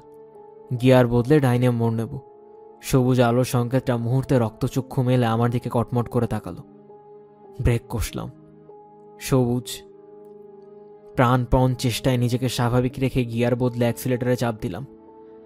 হঠাৎ এক প্রচণ্ড ঝাঁকুনি খেয়ে থমকে দাঁড়িয়ে পড়ল। আমার মনের অবস্থা সঙ্গীন এখন। গাড়ি অচল, অনড়। ততক্ষণে সিগন্যালের আলো সবুজ থেকে লালে পাল্টেছে। আর চোখে তাকালাম পুলিশটার দিকে। হেলতে হেলতে সে এগিয়ে আসছে পায়ে পায়ে। আলোর সংকেত লাল থেকে আবার সবুজ। কি মশাই, রাতভর এখানেই থাকার মতলব? না, মানে গিয়ারটা বোধহয় গেছে, তাই ভাবে দাঁড়িয়ে থাকলে চলবে? গ্যারেজ ট্যারেজ খোলা পাবো? দেখি লাইসেন্স দেখি। পুলিশের প্রেস কার্ডখানাও দেখালাম। দেখো কাণ্ড, এ কথা তো আগে বলতে হয় নাকি? পুরনো হলেও গাড়ি কিন্তু বেশ মজবুত। আছে, গ্যারেজ মাইলখানেক দূর। ফোন করে দেখুন। নম্বরটা? আছে, ডায়েরিতে লেখা আছে, দাঁড়ান। নম্বর লিখে সেল ব্লো। এক্ষুনি যেন ওরা ক্রেন পাঠিয়ে দেয়। আমার নাম শুনলে ওরা আর আপত্তি করবে না। উল্টো দিকের ফোন বুথ থেকে ফোন করলাম। সবে বলে নিজের জায়গায় এলাম। কে রাজি হয়েছে? হ্যাঁ, হয়েছে। একের পর এক চিন্তা এসে ভিড় করল। গাড়ি তো নিয়ে যাচ্ছে বাড়িতে, তাই না? হ্যাঁ। নীনা যদি হঠাৎ দেখে ফেলে মৃতদেহ? যা কিছু করব রাত্রিরে। মিনিট 15 পর গ্যারেজ থেকে ব্রেকডাউন ভ্যান এসে হাজির। মেকানিক ছোড়াটা নামলো, পরীক্ষা করে বলল, গিয়ারটা গেছে, সারাতে 2 সপ্তাহ লাগবে। সারানো টারানো নয়, গাড়িখানা আগে বাবু তুমি আমার বাড়ি অবধি পৌঁছে দাও, পরে সারানোর কথা ভাবা যাবে। তাহার মানে? চমৎকার, গাড়ি সারাবে আরেকজন আর আমি পৌঁছে দেব? মাঝরাত্রিরে ডেকে আমার সঙ্গে রসিকতা? এসব ফালতু কাজ আমার দ্বারা হবে না। বেশ, হবে না যখন যাও। পুলিশ হেডকোয়ার্টারে কোনো অফিসারকে তুচ্ছতাচ্ছিল্য করার বিপদ অনেক, মনে রেখো। এতেই কাজ হলো। তেমাথার থেকে বাড়ি মোট 4 মাইল। চুপচাপ গাড়িটা ভ্যানের সঙ্গে বসে এলাম। আমি দরজা তালাবন্ধ করে পকেট থেকে মানিব্যাগ বের করলাম। কত? $15। না, আছে মাত্র $11। নিল সে। ততক্ষণে ভোর হতে শুরু করেছে। ঘরের আলো নিভিয়ে বাথরুমে ঢুকে ঝাঁঝরি খুলে দিলাম। পাজামার দড়িটা সবে বেঁধেছি, এমন সময় ফোনটা বেজে উঠল। Hello, Harry? রেনিকের গলা ভেসে এলো। একটু আগে ম্যানরুক্স ফোন করেছিলেন, এবার আর লুকোচুরি নয়, পরিষ্কার বললেন মেয়ে তার গুন্ডাদলের হাতে পড়েছে, তুমি এক্ষুনি হেডকোয়ার্টার্সে চলে এসো। 10 মিনিটের মধ্যে আমি গাড়ি পাঠাচ্ছি, তুমি তৈরি হয়ে নাও। ঘাড় ঘোরাতেই চোখাচোখি হলো নিনার সঙ্গে। কে হ্যারি? জনের ফোন, এক্ষুনি হেডকোয়ার্টার্সে যেতে হচ্ছে। একটু কফি করি তোমার জন্য? থাক।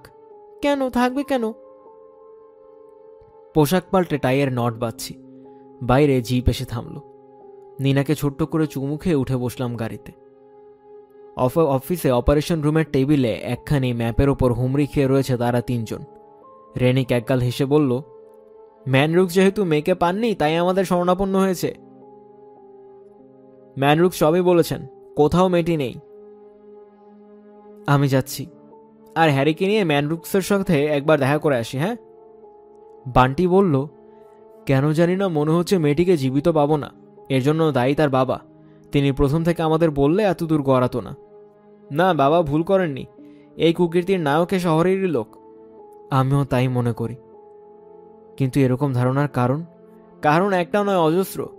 জেরি উইলিয়ামসের ফোনের কথাটাই ধরা যাক। বেচারা প্রায় 15 দিন যাবৎ বিছানায়, শয্যাশায়ী। তিনি বললেন জেরির তাদের বাড়ি যাওয়া বা তার মেয়েকে ফোন টোন করা বন্ধ হয়েছে। তার মানে গুন্ডারা জানে অতীতের সাথে ঘনিষ্ঠতার কথা জেরির। পাইরেটস কেবিনের নামও এ শহরের লোক ছাড়া কেউ জানে না। আমরা ম্যানরুক্সের বাড়ি গিয়ে পৌঁছালাম। আমাদের দেখে ক্লান্ত চোখ দুটো তুলে তাকালেন ম্যানরুক্স। কি মেয়ের মৃত্যু সংবাদ শোনাতে এলেন নাকি? মেয়ে আপনার জীবিতই আছে। মেয়েকে আপনি শেষ কখন দেখেছিলেন? শনিবার, 20 মিনিট আগে। বান্ধবীটি জানালো ওদের সিনেমায় যায়নি। অবাক হলাম। তারপর গুন্ডা দলের একটি লোক ফোন করলো। সোমবার সকালে ওদের একটি চিঠি পেলাম। এই সেই চিঠি। হাতের লেখা আপনার মেয়েরই তো? হ্যাঁ, গিয়ে দেখি ওদের নেই। এখানে এসে দেখি সে নেই। অগত্যা আপনাদের শরণাপন্ন হলাম। আচ্ছা, যে লোকটা আলোর সঙ্গে দেখা ছিল তাকে আপনি দেখেননি? না, আলোটুকুই দেখেছি, লোকটাকে দেখিনি। জায়গাটা একবার পরীক্ষা করে দেখলে হতো। আপনি যদি সঙ্গে... দুঃখিত লেফটেন্যান্ট, আমি অসুস্থ। আমি জানতাম এ প্রশ্ন আপনারা করবেন। আমি সেই জায়গাটার একটা নকশাকারে রেখেছি। টেবিলের ড্রয়ার খুলে একখানা কাগজ আছে, ওখানেই পাবেন। কাগজটি নিয়ে এসে বান্টির হাতে দিল রেনিক। ফ্রেড, ব্যারিকেনে এক্ষুনি তুমি ইস্ট বিচ রোডে চলে যাও। গাড়িটা বরং পাঠিয়ে দিও। আমি আর ওখানে যাব না, সোজা হেডকোয়ার্টার্সে ফিরব। কলের পুতুলের মতো বান্টির পেছন পেছন গিয়ে উঠলাম গাড়িতে। ইস্ট রোডের সেই ঝোপ। নকশা মিলিয়ে সঠিক জায়গাতে পৌঁছতে বান্টির মতো ঝানু পুলিশ অফিসারদের এতটুকু অসুবিধা হলো না। শুরু হলো তদন্ত। বিড়বিড় করল বান্টি। বুঝলেন মিস্টার, লোকটা যে এখানেই লুকিয়েছে সেই বিষয়ে আমি নিঃসন্দেহ। এ দেখুন তার জুতোর ছাপ। আপনি চটপট 2 জন ফরেন্সিক অফিসার পাঠাবার ব্যবস্থা করুন। মাথা হেলিয়ে দেরি করলাম না। গাড়ি ছাড়ল। নিজস্ব বলতে আর কিছু নেই। ফটকের বাইরে রেনিকের দেখা পেলাম। রেনিকের হাতে একটা অ্যাটাচি। বুঝলে হ্যারি, এটারও একটা ছবি ছাপতে হবে। ম্যানরুক্স কিনেছিলেন 1 জোড়া অ্যাটাচি। একটিতে রেখেছিলেন টাকা, আর একটা রেখে দিয়েছেন নিজের কাছে। বান্টি ওখানে গিয়ে কিছু পেল? সব ঘটনা তাকে খুলে বললাম। 2 আঙুলের ফাঁকে ধরা জ্বলন্ত সিগার। চোখের দৃষ্টি খোলা ফাইলের পাতায় স্থির নিবদ্ধ। চেয়ার টেনে মুখোমুখি বসলাম আমরা। ওদের তো অ্যাটাচির ছবি কাগজে ছাপাবার কথা রেনিক বলল। ঘাড় নাড়লেন মিতোজ। ততক্ষণে বিভিন্ন দৃষ্টিকোণ থেকে ভোলা ওদের গাড়ির একরাশ ছবি তৈরি করে ফেলেছে রেইগার। পরের 3 ঘন্টা দম ফেলার ফুরসত পাচ্ছি না। কাগজের অজস্র প্রতিনিধির প্রেস বিজ্ঞপ্তি নিতে আসার অনুমতি প্রার্থনা করে ফোন। কাকে বাদ দিয়ে কাকে অনুমতি দেব, এটাই এক সমস্যা। এককালের সাংবাদিক আমি, মোটামুটি সবাই আমার পরিচিত। ততক্ষণে রিপোর্ট আমার তৈরি। ফোন বাজল। হ্যালো। হ্যারি, গাড়ির চাবিটা তখন থেকে খুঁজছি, পাচ্ছি না। তুমি নিয়েছো নাকি?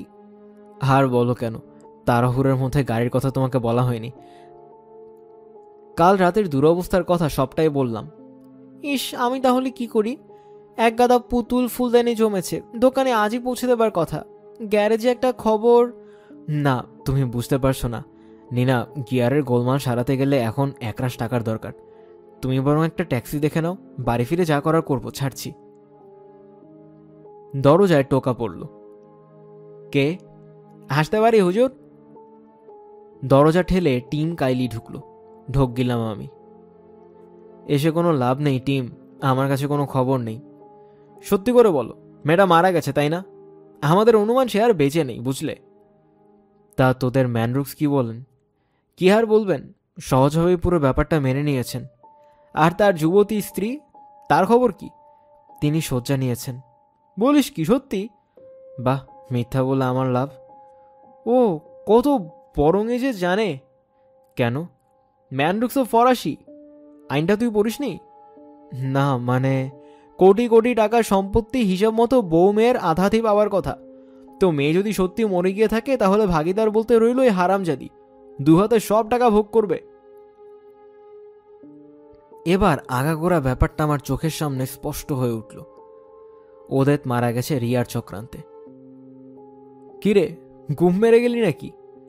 না না, মানে কথা শেষ হওয়ার আগেই টেলিফোনের আওয়াজ হলো। মিতজের ভরাট গলা হলো, এক্ষুনি একবার আমার ঘরে এসো বাকর। টিম, চলি রে বলে চলে গেল। আমিও মিভোজের ঘরে গেলাম। বিশেষ পরিস্থিতির জন্য এক প্রেস বিজ্ঞপ্তি লেখার জন্য বললেন আমাকে। লিখলাম, ওদের সংক্রান্ত সব লিখলাম। ওদের জীবনহানি আশঙ্কা সম্পর্কেও লিখলাম। একসময় রেনিক ঢুকল। বুঝলেন স্যার, মনে হচ্ছে আশার আলো দেখতে পাচ্ছি। কার্বি বলল সেই লোকটা নাকি প্রায় 6 ফুট বলিষ্ঠ গড়নের। এও জানলাম সে লাকি স্ট্রাইক সিগারেটের ভক্ত। যে গাড়িতে চড়ে এসেছিল সে, তার তেলের ট্যাঙ্ক ফুটো এবং সর্বোপরি ওজন তার 180 পাউন্ড। তুমি জানলে কিভাবে? জুতোর ছাপ দেখে। বাহ, চমৎকার। বাজিমাত হতে আর দেরি নেই। এবার দরজা ঠেলে রেগুলার ঢুকল। এইদিকে একটা দারুণ কাণ্ড হয়ে গেছে স্যার। রিচ রোডের হাবার্ট ক্যারি একটু আগে তার গাড়ির অ্যাক্সিডেন্টের ব্যাপারে থানায় ডায়েরি করতে এসেছিলেন। কেন? যে গাড়ির সঙ্গে তার গাড়ির ধাক্কা লেগেছিল সেটা ছিল ওদের ম্যানরুক্সের স্পোর্টস কার। বলো কি? আসল রহস্যটা তো ওখানেই। গাড়ির ড্রাইভার কে, চালক না চালিকা? চালক স্যার। চেয়ার ছেড়ে উঠে জানলার কাছে গিয়ে দাঁড়ালো।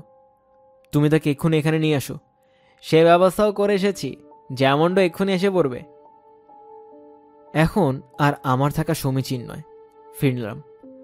জন, ডেস্কে একরাশ কাজ। কাজ?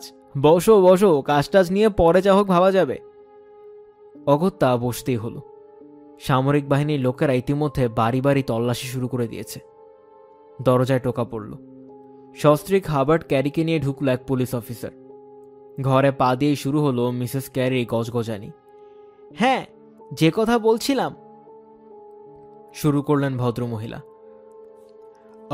ম্যাডাম, গাড়ির চালকের চেহারার বর্ণনা দিতে পারবেন? আগে হ্যাঁ স্যার। কিরকম দেখতে সে?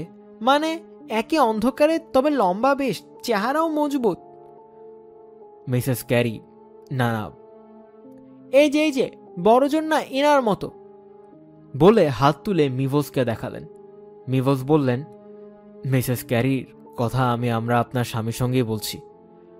মানে সিটে বসেছিল যতদূর আন্দাজ। বলে আমার দিকে তাকালেন, তাকিয়ে রইলেন। কি এর মতো? তুমি একটু দাঁড়াও তো হ্যারি, লোকটা কি এরই মতো লম্বা? হ্যাঁ, যতদূর মনে হচ্ছে দেখতেও সে অনেকটা এনারই মতো। বেশ, এবার বলুন। সে এক অদ্ভুত কাণ্ড স্যার, দোষটা স্যার আমারই। না না, দোষ তোমার নয়।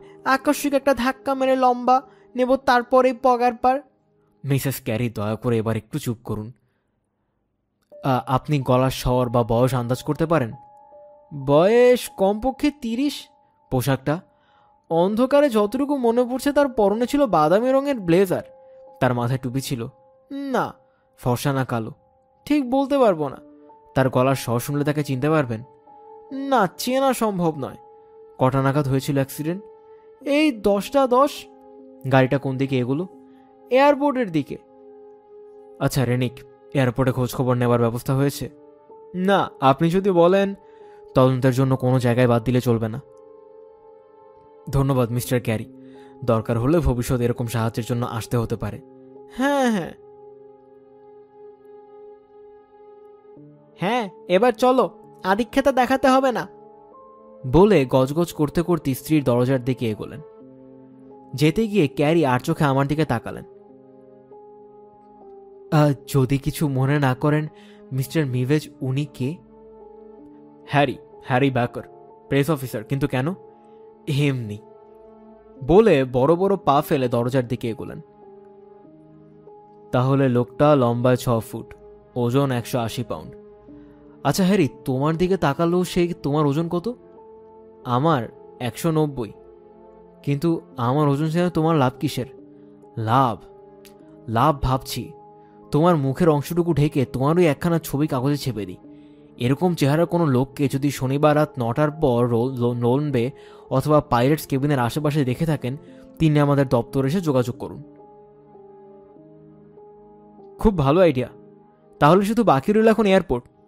হ্যাঁ, তুমি বরং রেগুলারকে নিয়ে এক্ষুনি এয়ারপোর্টে চলে যাও। আর বাকর, যেমন যেমন শুনলে চটপট এক রিপোর্ট তৈরি করে ফেলো তো। নিজের ঘরে ফিরে চেয়ারে শরীর এলিয়ে চোখ বুঝলাম। জালে এবার মোক্ষম টান পড়েছে। ছবি ছাপা হলে কে কোথায় আমাকে দেখেছে ভগবান জানেন। এখন আসল যে কাজটা, গাড়ির ট্রাকে রাখা বড় মানুষের মেয়েটি তো 24 ঘন্টা কাটতে না কাটতেই গন্ধ ছড়াতে শুরু করবেন। আজ রাতের মধ্যে হেনস্থ করা দরকার। নিনা জেগে থাকলে আমার পক্ষে কিচ্ছু করা সম্ভব না। হঠাৎ বেজে উঠল ফোন। নিউজ ডেইলির বার্তা সম্পাদকের ফোন। সব জানালাম। জেল থেকে বেরোবার পর নিনার তাড়া খেয়ে এরকম একটা ব্লেজার আমাকে কিনতে হয়েছিল। রেনিকের স্বরে চমকে উঠলাম। দেখি রেনিকের হাতে হুবহু সেই ব্লেজার। কি হে, স্ত্রীর ধ্যানে বসলে নাকি? নাও চটপট এটা পরে ফেলো, ছবি তোলার লোকেদের বসে এসেছি। অতএব উঠতে হলো। ছবি দেখে মিভোজ বাড়ি ভারী খুশি। রেনিক মিতোসকে জানালো যে সেদিন প্লেনে যারা ছিল তাদের মধ্যে এয়ার হোস্টেস ছাড়া সেই মেয়েটি একাকিনী। মেয়েটার নাম কি? অ্যান হারকুট। মিস ম্যানরুক্সের ছবি এয়ার হোস্টেসকে দেখালাম না। এরকম চেহারার মেয়ে সে রাতে প্লেনে ছিল না। চেয়ার ঠেলে উঠে দাঁড়ালাম। জন, আমি তাহলে? হ্যাঁ, স্বাচ্ছন্দ্যে। নিজের কামরায় গিয়ে নিনাকে ফোন করলাম। হ্যারি? হ্যাঁ, আজও ফিরতে রাত হবে আমার। সামরিক বাহিনী উত্তর প্রান্ত থেকে তল্লাশি চালাতে চালাতে ক্রমশ দক্ষিণমুখে এগোচ্ছে। হিসাব মতো এতক্ষণে তারা আমার বাড়ির দিকে। হ্যামন্ডের সাকরে টেড ব্রাউনকে একটা গাড়ি দিতে বললাম। বেশ তো, গাড়ি নেবেন, এ আর বেশি কি কথা। ঠিক আছে, চটপট তেল টেল ভরে দাও, 9টার মধ্যে আমাকে আবার। এমন সময় স্বয়ং হ্যামন্ড এসে হাজির। হ্যামন্ড বাকিতে গাড়ি দিতে চাইলেন না। উনি চাইছে $30, আর আমার কাছে আছে মাত্র $2.25। না, আর দাঁড়ালাম না, এগোলাম বাড়ির দিকে। সামনের মোড়টা পেরুলেই বাড়ি। মোড়ের কাছাকাছি পৌঁছে থমকে দাঁড়ালাম। সার্জেন্ট! তার মানে আমার বাড়িটাও খানা তল্লাশি করেছে। দেখি গ্যারেজের 2 পশলার দরজাটা খোলা। একটু দূরে দাঁড়িয়ে আছে সামরিক বাহিনীর পোশাক পরা 2 যুবক। নিনা দোরগোড়ায় দাঁড়িয়ে হাত টেনে তাদের কি যেন বোঝাচ্ছে। আমি কাছে যেতে নিনা বলে উঠল, ওই তো খোদ বাড়ির মালিক হাজির, যা দরকার ওর কাছেই বলুন। কি ব্যাপার নিনা, এত রাতে এরা দুজন ব্যাপার কি? গাড়ির ট্রাক খুলে না দেখানো অবধি কেন? আগে তুমি ট্রাঙ্কের চাবিটা দাও এদের। কিন্তু নিনা, চাবিটা আসার সময় দোকানে দিয়ে এলাম। নতুন একজোড়া চাবি বানিয়ে নেবার জন্যে। কাল 8টার পর নতুন পুরনো সব চাবি এসে যাচ্ছে, তখন আসুন প্লিজ। ঠিক আছে বলে হ্যাঙ্ক চলে গেল। দাঁড়াও দাঁড়াও, কালকের জন্য কিছু ফেলে রাখা যাবে না। ট্রাঙ্ক ভেঙেই বরং।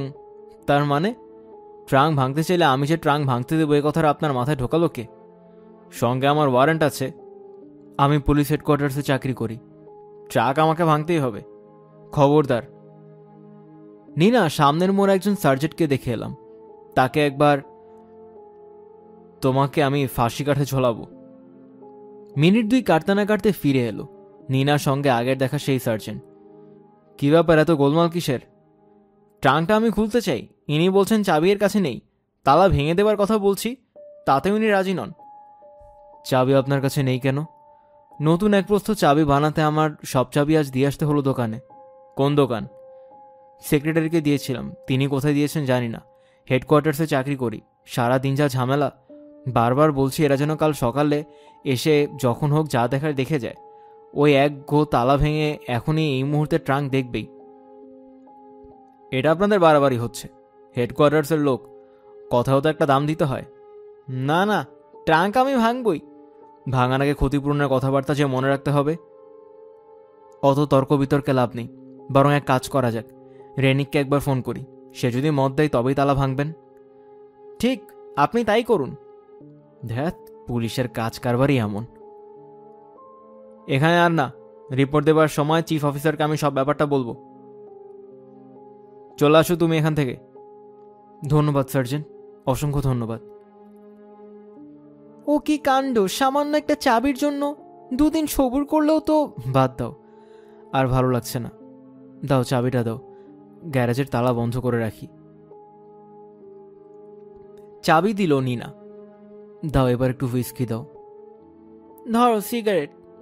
দাও। দেশলাইটা যে কোথায় রাখলাম? আমার কোটের পকেটে লাইটার আছে। নিনা কোটের পকেটে হাত ঢোকালো। হ্যারি! নিনা চিৎকার করে উঠল। চকিতে তার দিকে তাকালাম। 2 আঙুলের ফাঁকে ধরা আমার চাবের রিং। গলা আমার শুকিয়ে কাঠ। হাত থেকে গ্লাসটা পড়ে গেল আমার। নিনার মর্মভেদী দৃষ্টির সামনে পড়ে আমি আরেকবার মৃত্যুকে যেন প্রত্যক্ষ করলাম। ঘড়িতে তখন ঢং ঢং করে 10টা বাজল। নীরবতা ভাঙল নিনা। বিড়বিড় করে বলল, মেয়েটা তাহলে গাড়ির ট্রাঙ্কেই আছে? বলো হ্যারি, কি করেছো তুমি? হাঁটু গেড়ে বসে আমাকে ঝাঁকালো। বিশ্বাস করো, আমি কিছু করিনি। তুমি তাকে খুন করেছো? না নিনা, না, তোমার গা ছুঁয়ে বলছি আমি কিছুই করিনি। তাহলে গাড়ির ট্রাঙ্কে সে এলো কিভাবে? সে এক বিরাট ইতিহাস নিনা। তুমি কি সব কথা বিশ্বাস করবে? চোখের কোণে জল টলমল করে উঠল। আচ্ছা, তোমাকে ছাড়া আমি আর কাকে বিশ্বাস করব বলো? এতদিনের জমাট বাঁধা কান্না আর বাধা মানল না। নিনাকে শক্ত আলিঙ্গনে আঁকড়ে ধরলাম।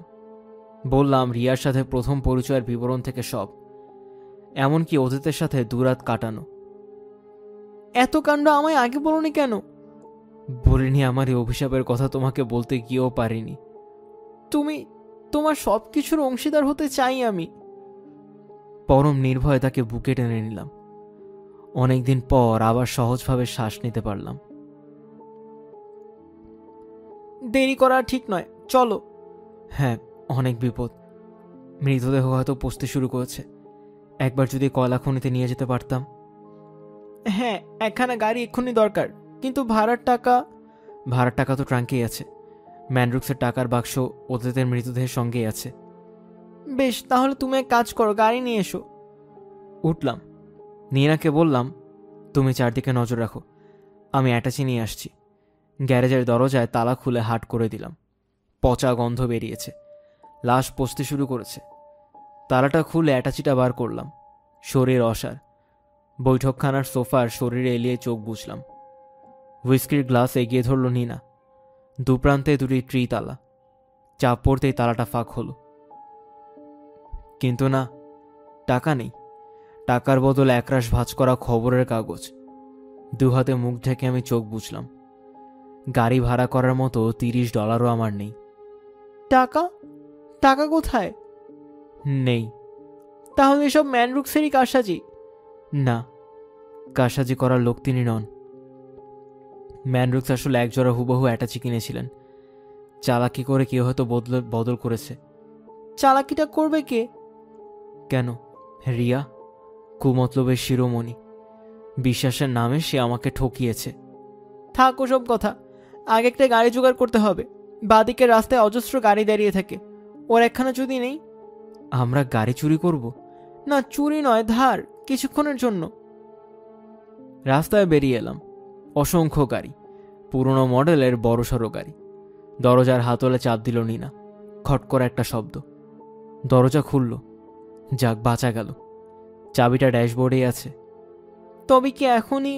না, এখন নয়, রাত বারুক। ততক্ষণ আমরা সমুদ্রের পাড়ে একটু বসি। পাশাপাশি আমরা বসলাম। ফিসফিস করল নিনা। কিন্তু মেয়েটাকে খুন করলো কে? ঠিক এ কথাটা আমিও সমানে ভেবে চলেছি। রিয়া হতে পারে। দেখো, আমার কেবল মনে হচ্ছে তোমার এই রিয়ার একজন প্রেমিক আছে। হতে পারে। আলোচনার ফাঁকে ফাঁকে অনেক প্রশ্নের ঝড় উঠলাম আমরা। চারদিকে সতর্ক দৃষ্টি ঘুরে দরজা খুলল নিনা। গাড়িতে উঠে বসল, আমিও উঠলাম। বাংলোর দিকে যেতে শুরু করলো নিনা। গ্যারেজে পৌঁছে তালাটা খুলে মৃতদেহ অ্যাটাচিটা ওই গাড়ির মধ্যে রেখে দিলাম। তারপর সমুদ্রের কাছাকাছি নির্জন এক জায়গায় এসে গাড়ি দাঁড় করালো নিনা। আমি আর নিনা নেমে বাড়ির দিকে ছুটতে শুরু করলাম। বাড়ি ফিরে নিনা জ্ঞান হারালো। জ্ঞান ফিরল 1 ঘন্টা পর। আমি এগোলাম গ্যারেজের দিকে। হ্যাঁ, কাজ এখনো বাকি। ওদের টুকিটাকি জিনিসসহ শর্টকেসটার সদাগতি করা দরকার। রান্নাঘরে গ্যাস চুন্নি জেলে সুটকেস পুড়িয়ে স্বস্তির নিঃশ্বাস ফেললাম। সকাল 9টার সময় অফিসে গেলাম। মাথা ধরে আছে, রাজ্যের ঘুম আসছে চোখে। প্রায় মিনিট 15 পর হঠাৎ ঝনঝন করে বেজে উঠল ফোন।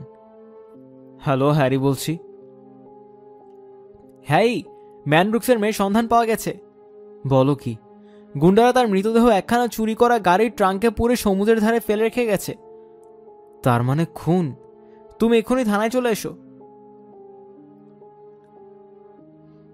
এই সেই গাড়ি। ছবি তোলা থেকে ওর নানা রকম পরীক্ষা নিরীক্ষা চলছে। ট্রাকের তালা খোলা, অ্যাটাচিটা পড়ে আছে একপাশে। ভারী মজার ব্যাপার, টাকার বদলে অ্যাটাচি বোঝাই 1 পাজা পুরনো খবরের কাগজ। বলো কি, অবাক কাণ্ড তো। যাই হোক, তুমি বরং ম্যানব্রুক্সের বাড়িতে চলে যাও, ওকে সঙ্গে নিয়ে এসো। মৃতদেহ শনাক্ত করতে হবে। আমি মানে, উনি তো অসুস্থ। যাও, উনি আসতে না পারেন, ও রিলেকে সঙ্গে করে নিয়ে এসো।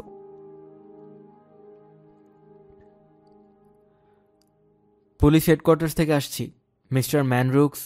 উনি খুবই অসুস্থ, ডাক্তারের বারণ। তাহলে মিসেস ম্যানব্রুক্সকেই ডাকুন। আমিও তার সঙ্গে গেলাম ভেতরে। টানা হলঘর পেরিয়ে সেই পেছনের উঠোন। আরাম চেয়ারে বসে কাগজ পড়ছে রিয়া। ভারী সুন্দর দেখাচ্ছে। আমাদের পায়ের শব্দে চোখ তুলল। আমার দিকে চোখে চোখ পড়তে সেজন্য একটু অবাক হলো। চোয়াল শক্ত হলো তার। হ্যারি বাকার, হেডকোয়ার্টার্স থেকে আসছি। হাতের ইশারায় খানসামাকে চলে যেতে বলল রিয়া। কিছুক্ষণ দুজনেই নির্বাক। কি, চিনতে পারছেন? কেন এসেছেন বলুন। এলাম, আসতেই হলো। মৃতদেহের হদিশ যে পুলিশ দিয়ে পেয়েছে সেই খবরটুকু জানাতে এলাম। ওদের তাহলে মারা গেছে? বাহ, অপূর্ব। সে যে মারা গেছে কথা আপনার চেয়ে ভালো আর কে জানে। টাকার লোভে শেষে আপনিও কি খুনই করলেন? আমাকে দোষারোপ করার কোনো লাভ নেই মিসেস ম্যানব্রুক্স। আর কেউ না জানুক, আমি জানি আপনিই দায়ী। আপনাকে নিস্তার দিচ্ছি না। এসব কি বলছেন? স্বামী মারা যাবার পর পুরো সম্পত্তি হাতের মুঠোয় আনার এমন সুন্দর এক সুযোগ। আশ্চর্য, সেদিন রাতে ঘুমের ওষুধ খেয়ে আমি তখন শয্যাশায়ী। আপনি সে রাতে কোথায় ছিলেন? আমি কোথায় ছিলাম না ছিলাম তাতে আপনার লাভ হবে না। এ ব্যাপারে আমাকে জড়াতে চাইলেও আপনি নিস্তার পাবেন না। আপনি অনর্থক ভয় দেখাচ্ছেন মিস্টার। মনে রাখবেন, জেল ফেরত একজন কয়েদির মুখের কথার চেয়ে পুলিশ কোটিপতির স্ত্রীর কথাতে অনেক বেশি মর্যাদা দেবে। আমাকে যতটা বোকা ভেবেছিলেন আসলে আমি তা নই। আপনার মতলব বুঝতে আমার এতটুকু অসুবিধা হয়নি। তাই শুরু থেকে আমি সতর্ক ছিলাম। আমাদের সব কথাবার্তা আমি টেপ করে রেখেছি। তার মানে একা পেয়ে আপনি আমাকে ভয় দেখাচ্ছেন? সময় এলে বুঝতে পারবেন। কাচের দরজা ঠেলে এক বলিষ্ঠ চেহারার যুবক এলো। বয়স আমার মতোই। ও রিলে। আশ্চর্য, আমার ধারণা ছিল ও রিলে বয়সে প্রৌঢ়, কিন্তু আজ দেখছি সে যুবক।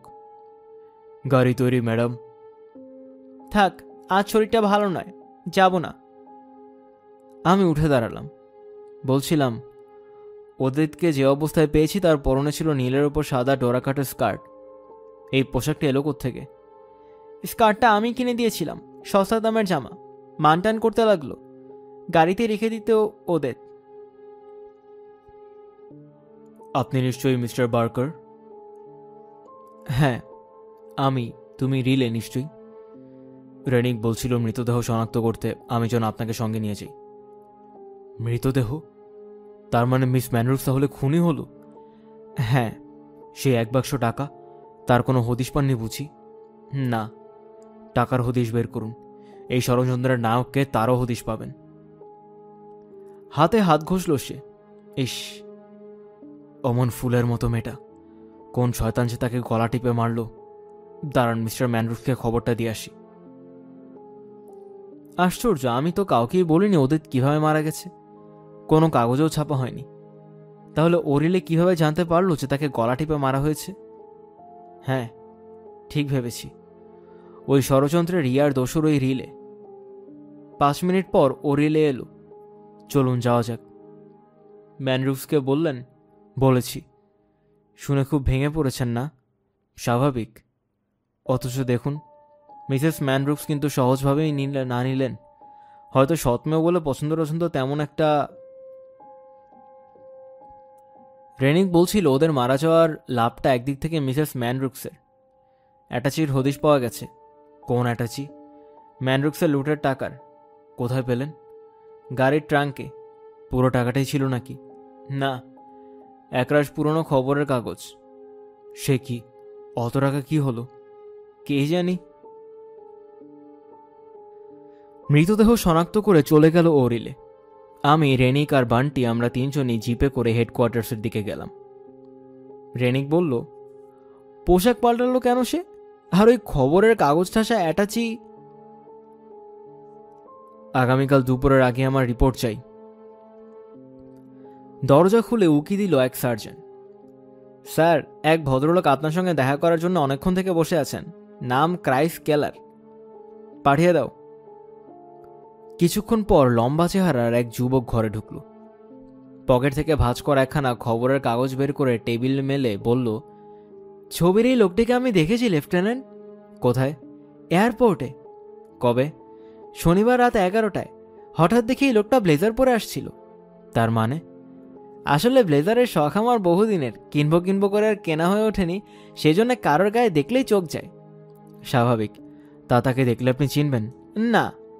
একলা ছিল সে? না, সঙ্গে একটি মেয়েও ছিল। মেয়ে? দেখেছেন তাকে? কি পোশাক ছিল? হ্যাঁ, পরনে ছিল নীলের ওপর সাদা ডোরাকাটা স্কার্ট, রোদ চশমা, চোখে দেখতে মন্দ না, মাথায় লাল চুল। হ্যালো, শোনো, মেয়েটির পরনের পোশাকটা এক্ষুনি একবার হেডকোয়ার্টার্সে পাঠিয়ে দাও। হ্যাঁ, ঠিক আছে। কেলার অবাক। আপনারা কার খবরটা জানতে চান বলুন তো, লোকটার না মেয়েটার? কি করছিল তারা? দুজনে এলো লবিতে, একবারও তারা কথা বলেনি। দরজা ঠেলে ঢুকলো এক সার্জেন্ট, হাতে ওদের নীল পোশাকটা। এই পোশাকটাই পরনে ছিল কি? হ্যাঁ, এই জামাই পরা ছিল। ধন্যবাদ মিস্টার কেলার, ঠিকানাটা দয়া করে দিয়ে যান, আবার দরকার হতে পারে। চলি তাহলে। বান্টিকে ফোন করলো রেনিক। এক্ষুনি চলে এসো, দেরি করো না। হ্যারি, আগাগোড়া ব্যাপারটার মধ্যে কোথায় যেন গলদ আছে। ভয় দেখিয়ে টাকা দেয়ের মতো এটা ব্যাপার না। কেন নয়? কেন নয় এটাই যদি জানতে পারতাম। বান্টি ঢুকলো ঘরে। কি ব্যাপার, এত জরুরি তলব? কেলারের কথা আগাগোড়া বলল রেনিক বান্টিকে। আশ্চর্য, এয়ার হোস্টেসের বর্ণনার সাথে কেলারের বর্ণনা দেখছি বেশ মিল আছে। প্লেনের মেয়েটির নাম অ্যান হারকুট। আমার মন বলছে আগাগোড়া ব্যাপারটা মিথ্যে।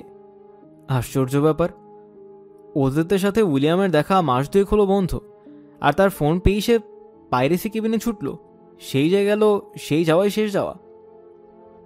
এরপর সঙ্গে এলো বাদামি রঙের ব্লেজার, বলিষ্ঠ লম্বা চওড়া গড়নের এক যুবক। গাড়ি পেছাতে গিয়ে লাগলো ধাক্কা ক্যারি গাড়ির সাথে। তারপর দেখা গেল এয়ারপোর্টে। কেলারের বর্ণনা অনুযায়ী সে অ্যান হারকুট, কিন্তু আমার অনুমান সে ওদেত ম্যানরুফস। সঙ্গী যুবকের কথা মতো সে চটপট নিজেকে পাল্টেছে। তারপরে অ্যাটাচির ব্যাপারটা। কাল সকলেই সব রিপোর্ট চাই। আর হ্যারি, শহরের সব কাগজে মেয়েটির জামার সহ ছবি ছাপাও, দেখি কাজ এগোয় কিনা। না, শেষ চেষ্টা আমার করতেই হবে। ওরিলের অপরাধ প্রমাণের শেষ চেষ্টা। দেখা যাক। মুখ বুঝে চুপচাপ কাজ করতে হলো 90 মিনিট। খিদে পেট চৌ করছে। উঠব তখনই বেজে উঠল ফোন। বিরক্তিতে রিসিভার তুললাম। হ্যালো? হ্যারি। নিনার উদ্বেগপূর্ণ স্বর ভেসে এলো। তুমি এক্ষুনি একবার বাড়িতে চলে এসো, ভীষণ দরকার। দরকার কেন হঠাৎ? নিনা ফোন নামিয়ে রেখেছে। রেনিকের কামরায় ঢুকলাম। কি ব্যাপার, চোখ মুখ এরকম? আর বলো না, নিনার ফোন পেলাম, বাড়ি যেতে হবে এক্ষুনি, শরীর খারাপ। যাও চট করে ঘুরে এসো, অফিসের গাড়িগুলো। কথা শোনার ধৈর্য আমার নেই। বাড়ি পৌঁছলাম। না, নিনা এই ঘরে নেই। নিনা, কোথায় গেলে তুমি? এই যে এখানে। আমি ঢাকা বারান্দায় উকি দিলাম। দরজার দিকে মুখ করে নিনার উল্টো দিকের একখানি সোফায় বসে ওরিলে, আর ডান হাতে এক ছোট্ট রিভলভার। দাঁড়িয়ে রইলেন কেন? আসুন। এই মুহূর্তে আপনি আমার বাড়ি থেকে বেরিয়ে যান। আমি অতিথি, আমাকে তাড়ানো কি ঠিক হবে? কি চান আপনি? টেপ। কিসের টেপ? এই দেখো, সকালে রিয়াকে বলে এলেন, এর মধ্যে সব ভুলে গেলেন। না, ভুলিনি। এককালের ভালো মানুষ। পুলিশ অফিসার ওরিলে যে আজ কোটিপতির বইয়ের পাচাটা কুকুর। বাহ, চমৎকার। এত কিছু জেনে গেছেন আমার সম্বন্ধে, এবার চটপট টেপগুলো দিয়ে দিন। না, টেপ আপনি পাবেন না। মিস্টার বার্কার, অবাধ্য হবেন না। একটা গুলিতে সব শেষ হয়ে যাবে। এত অব্যর্থ টিপ আমার। ধরুন, গুলিটা এক মুহূর্তে আপনার প্রিয়তম স্ত্রীর ফুসফুস ঝরঝরা করে দিতে পারে, বা এই শিশির নাইট্রিক অ্যাসিডটা যদি আপনার স্ত্রীর মুখে কেউ ঢেলে দেয়, ভাবতে আমার অবাক লাগছে মিস্টার বার্কার। ঠিক আছে, চলুন। কোথায়? ব্যাংকে। লকারে টেপগুলো আছে। সাবধান, ধোকা দেবার চেষ্টা করবেন না। না, চলুন। টেপ হাতছাড়া করলে প্রমাণ যে কিছুতেই থাকবে না, ঝোঁকের মাথায় আমি কি সিদ্ধান্ত নিলাম। তাকিয়ে দেখলাম নিনা কাঁদছে। দাঁত বের করে ওরিলে হাসল। তবে এই না হলো মরদ। আমি নিরুত্তর। রিয়া বলল, টেপগুলো নাকি আপনার কাছেই রয়েছে? তা বলিহারি বটে আপনাকে। মনের এত জোর আপনার। রেনিক বোধহয় আপনাকে সন্দেহ করে উঠতে পারেনি, তাই না? না। ঠিক পারবে, নিস্তার আপনি পাবেন না, জানি। তবে হ্যাঁ, বিপদে পড়ে শেষে আবার আমাকে বা রিয়াকে ঝামেলা জড়াবেন না। কি হলো, হাসছেন যে? হাসছি আপনার ভবিষ্যতের কথা ভেবে।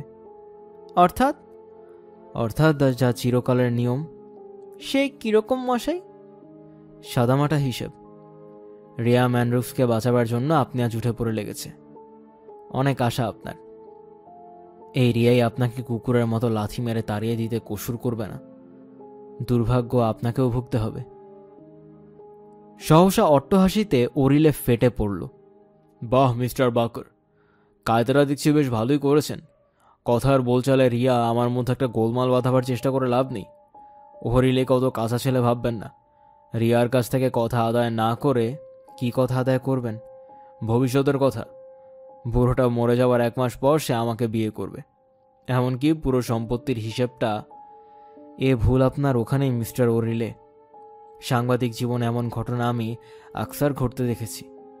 আমার জায়গায় যদি আপনি হতেন, কি আবার আগে দেখতাম তার কথা কতদূর সত্যি। মুখে সে যা বলে কাজেও তাই করে কিনা। আপনি একটা আস্ত গাধা। রিয়াকে চোখের দেখাই দেখেছেন, শুধু মনটা তার দেখেননি।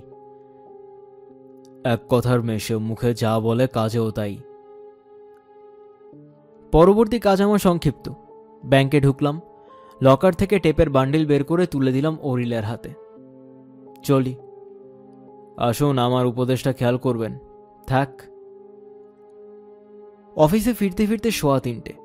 ঘরে ঢুকে থেকে রেনিকের একটা চিঠি, তার সাথে দেখা করার জন্য। তার মানে 1 ঘন্টার অনুপস্থিতিতে অনেক জল গড়িয়েছে। 3:20। রেনিকের কামরায় পা রাখলাম। বসো। 1 ঘন্টার আগের দেখা রেনিকের সাথে এ রেনিকের কোনো মিল নেই।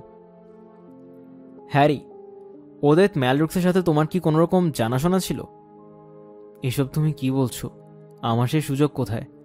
ঠিক তবু তার সম্বন্ধে যদি কিছু। কিন্তু হঠাৎ এ প্রশ্ন আসছে কেন? এমনি খুনের ব্যাপার, নিজের বউকে অবধি সন্দেহের চোখে দেখতে হয়। হ্যাঁ, বলতে ভুলে গেছি, মিসেস ম্যালরুক্সের এখন সোনায় সোহাগা। পুরো সম্পত্তির উত্তরাধিকারী এখন সে। জানো হ্যারি, মেয়েটা সম্বন্ধে যা জানলাম ভালো না। কত লোকের সঙ্গে যে তার ভালোবাসা ছিল। এক্ষুনি লস অ্যাঞ্জেলেস থেকে আমার লোকেরা ফোন করেছিল।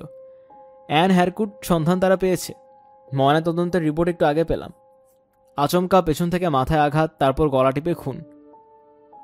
জন, আমি রংঘরে গিয়ে বসি, এক গাদা কাজ রয়ে গেছে টেবিলে। ঠিক আছে, তুমি ঘরে যাও।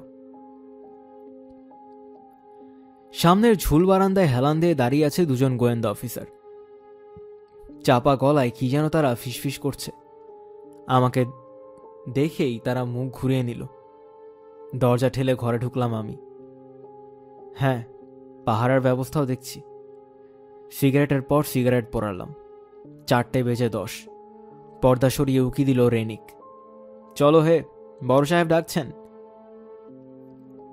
দুজনে মিভোজের ঘরে এলাম। এসব কি শুনছি রেনিক? আগাগোড়া ব্যাপারটা একটা সুন্দর ছকে ফেলা গল্প।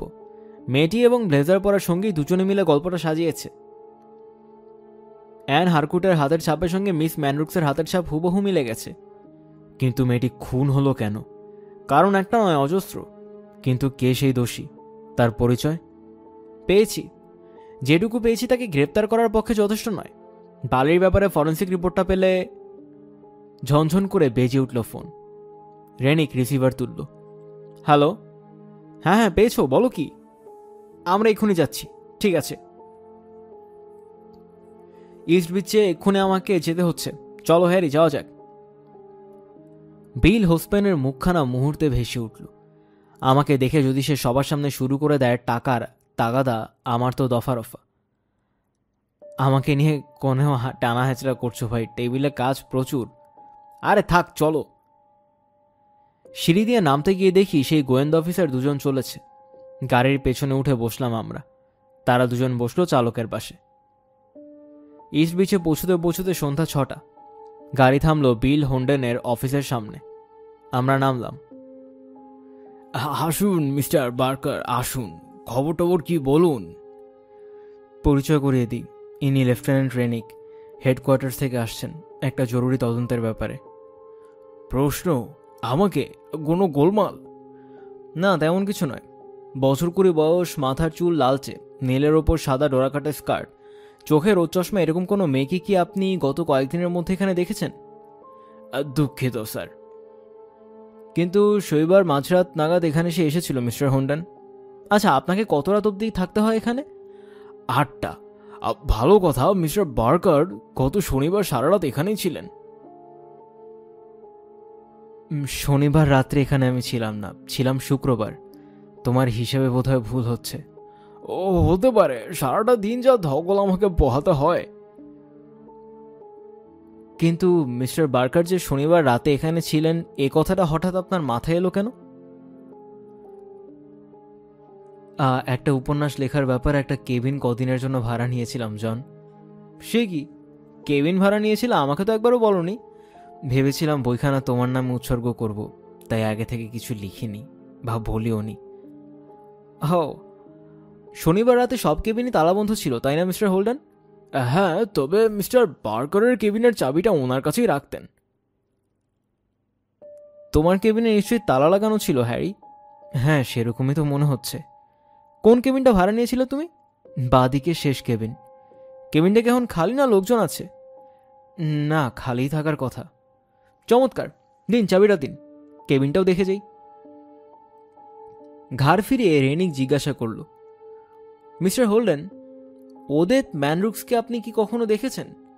না, চাক্ষুষ কখনো তাকে দেখিনি। কেবিনে ঢুকে রেনিক বলল, বাহ, ব্যবস্থা তো দেখছি একেবারে রাজকীয়। তাই এরকম কেবিন ভাড়া করলে আমাকে জানালে না? খুন হবার পক্ষে আদর্শ জায়গাই বটে এটা। খুন যে এখানে হয়েছে কথা তুমি ভাবছো কেন? বেশ ভালো করে ভেবে বলো। শনিবার রাত্রে চাবি তুমি সঙ্গে নিয়ে গিয়েছিলে না রেখে গিয়েছিলে?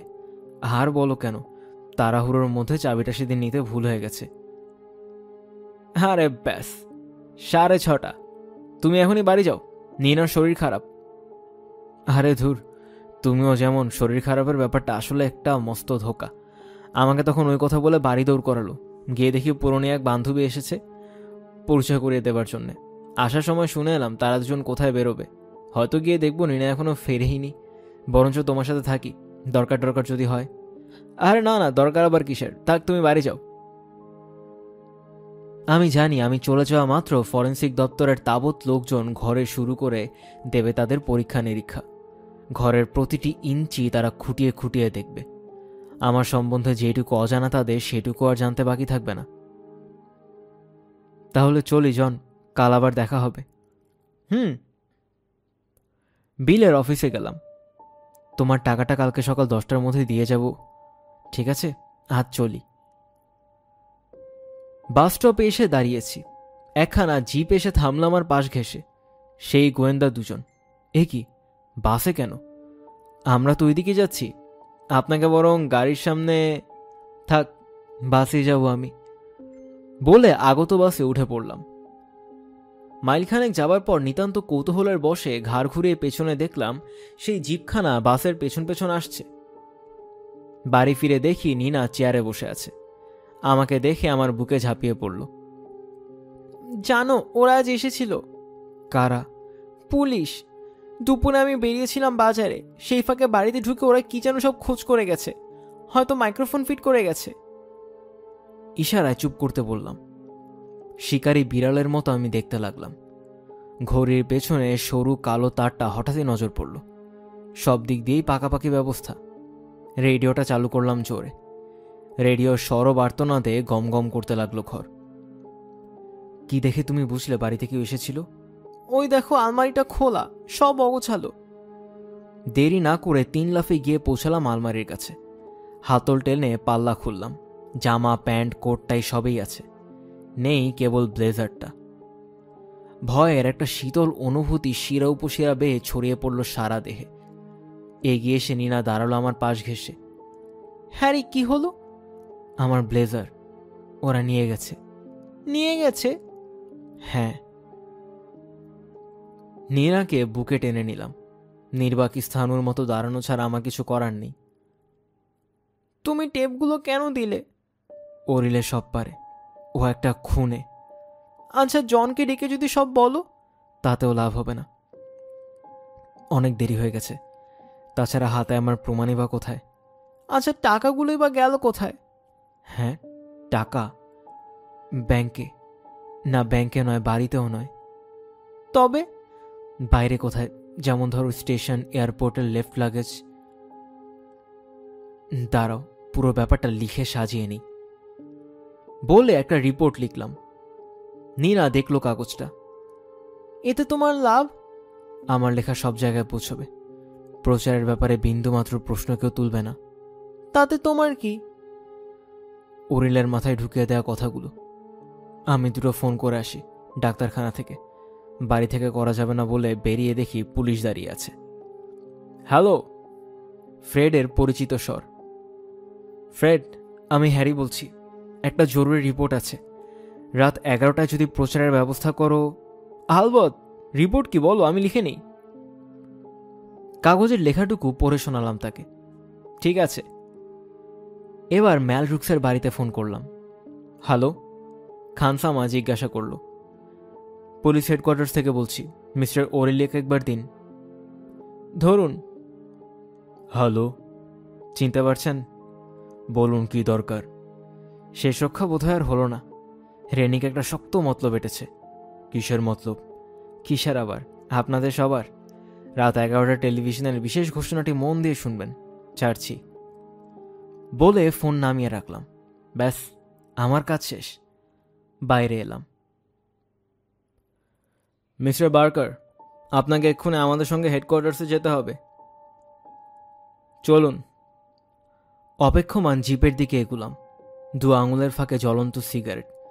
মুখের রেখার এক নীরব ঔদাসীন্য আমাকে ঘরে ঢুকতে দেখে চোখ তুলল রেনিক। এসো। নাও, সিগারেট নাও। হাত বাড়িয়ে নিলাম।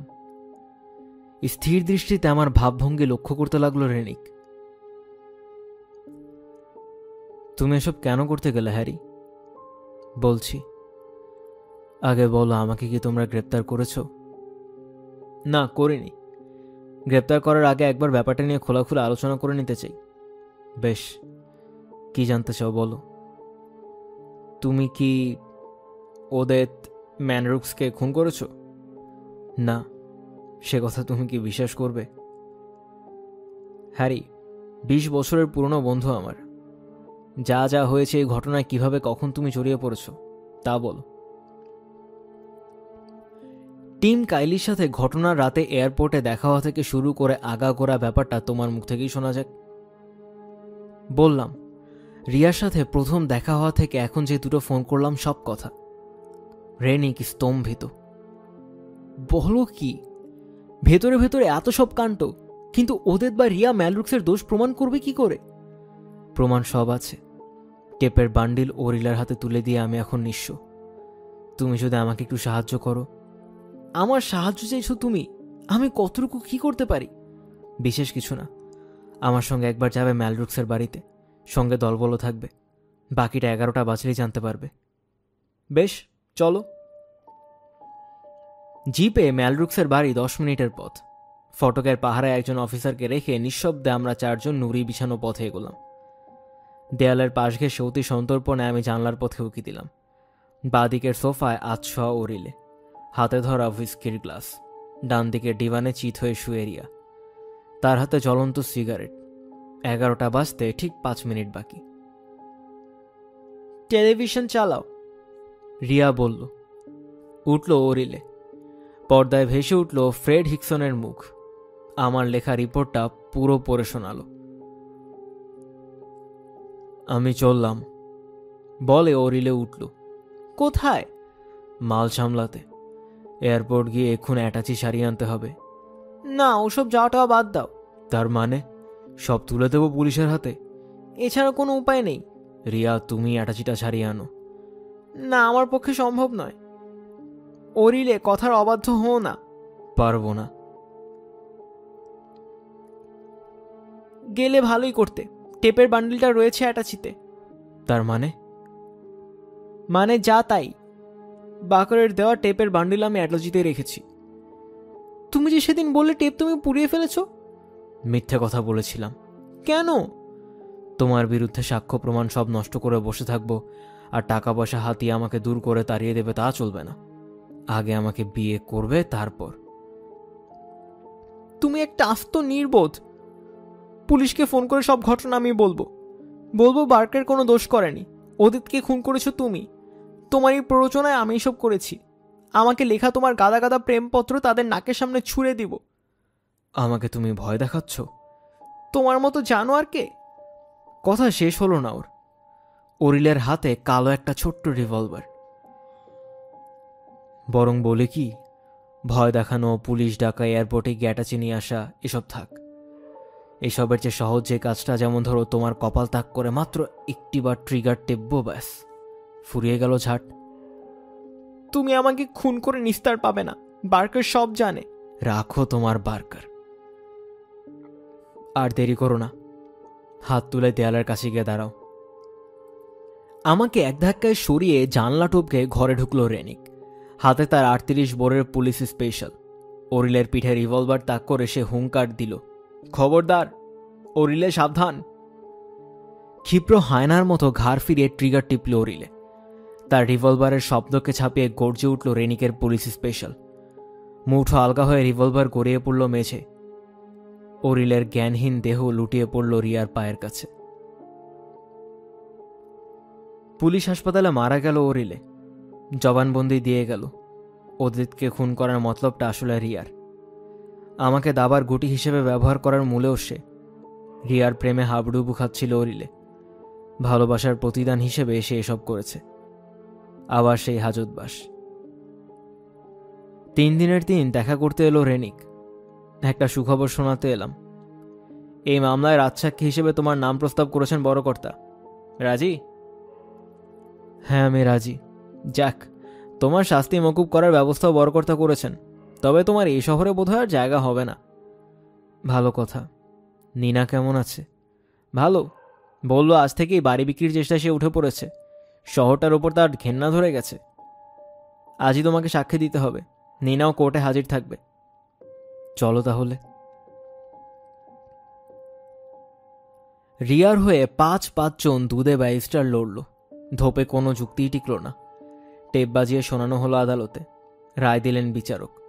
15 বছরের জেল হলো রিয়ার, আর আমার 5 বছরের নির্বাসন। নির্বাসন বলতে এ শহর ছেড়ে অন্য যে কোনো জায়গায়। এই 5 বছর এ শহরে আসতে পারবো না। না, আর না। শহরটার ওপর আমারও ঘেন্না ধরে গেছে। এখন শুধু নিনা নতুন করে বাঁচা। আদালতের বিরাট হলঘর পেরিয়ে বাইরে এলাম। দরজার কাছে প্রতীক্ষা করছিল নিনা, চোখ ভর্তি জল। আমার দিকে তাকিয়ে হাসল। তার হাসিতে প্রতিশ্রুতির দৃঢ় অঙ্গীকার। হাত ধরে তুলে চুমু খেলাম। নতুন জীবনের পথে এগিয়ে গেলাম।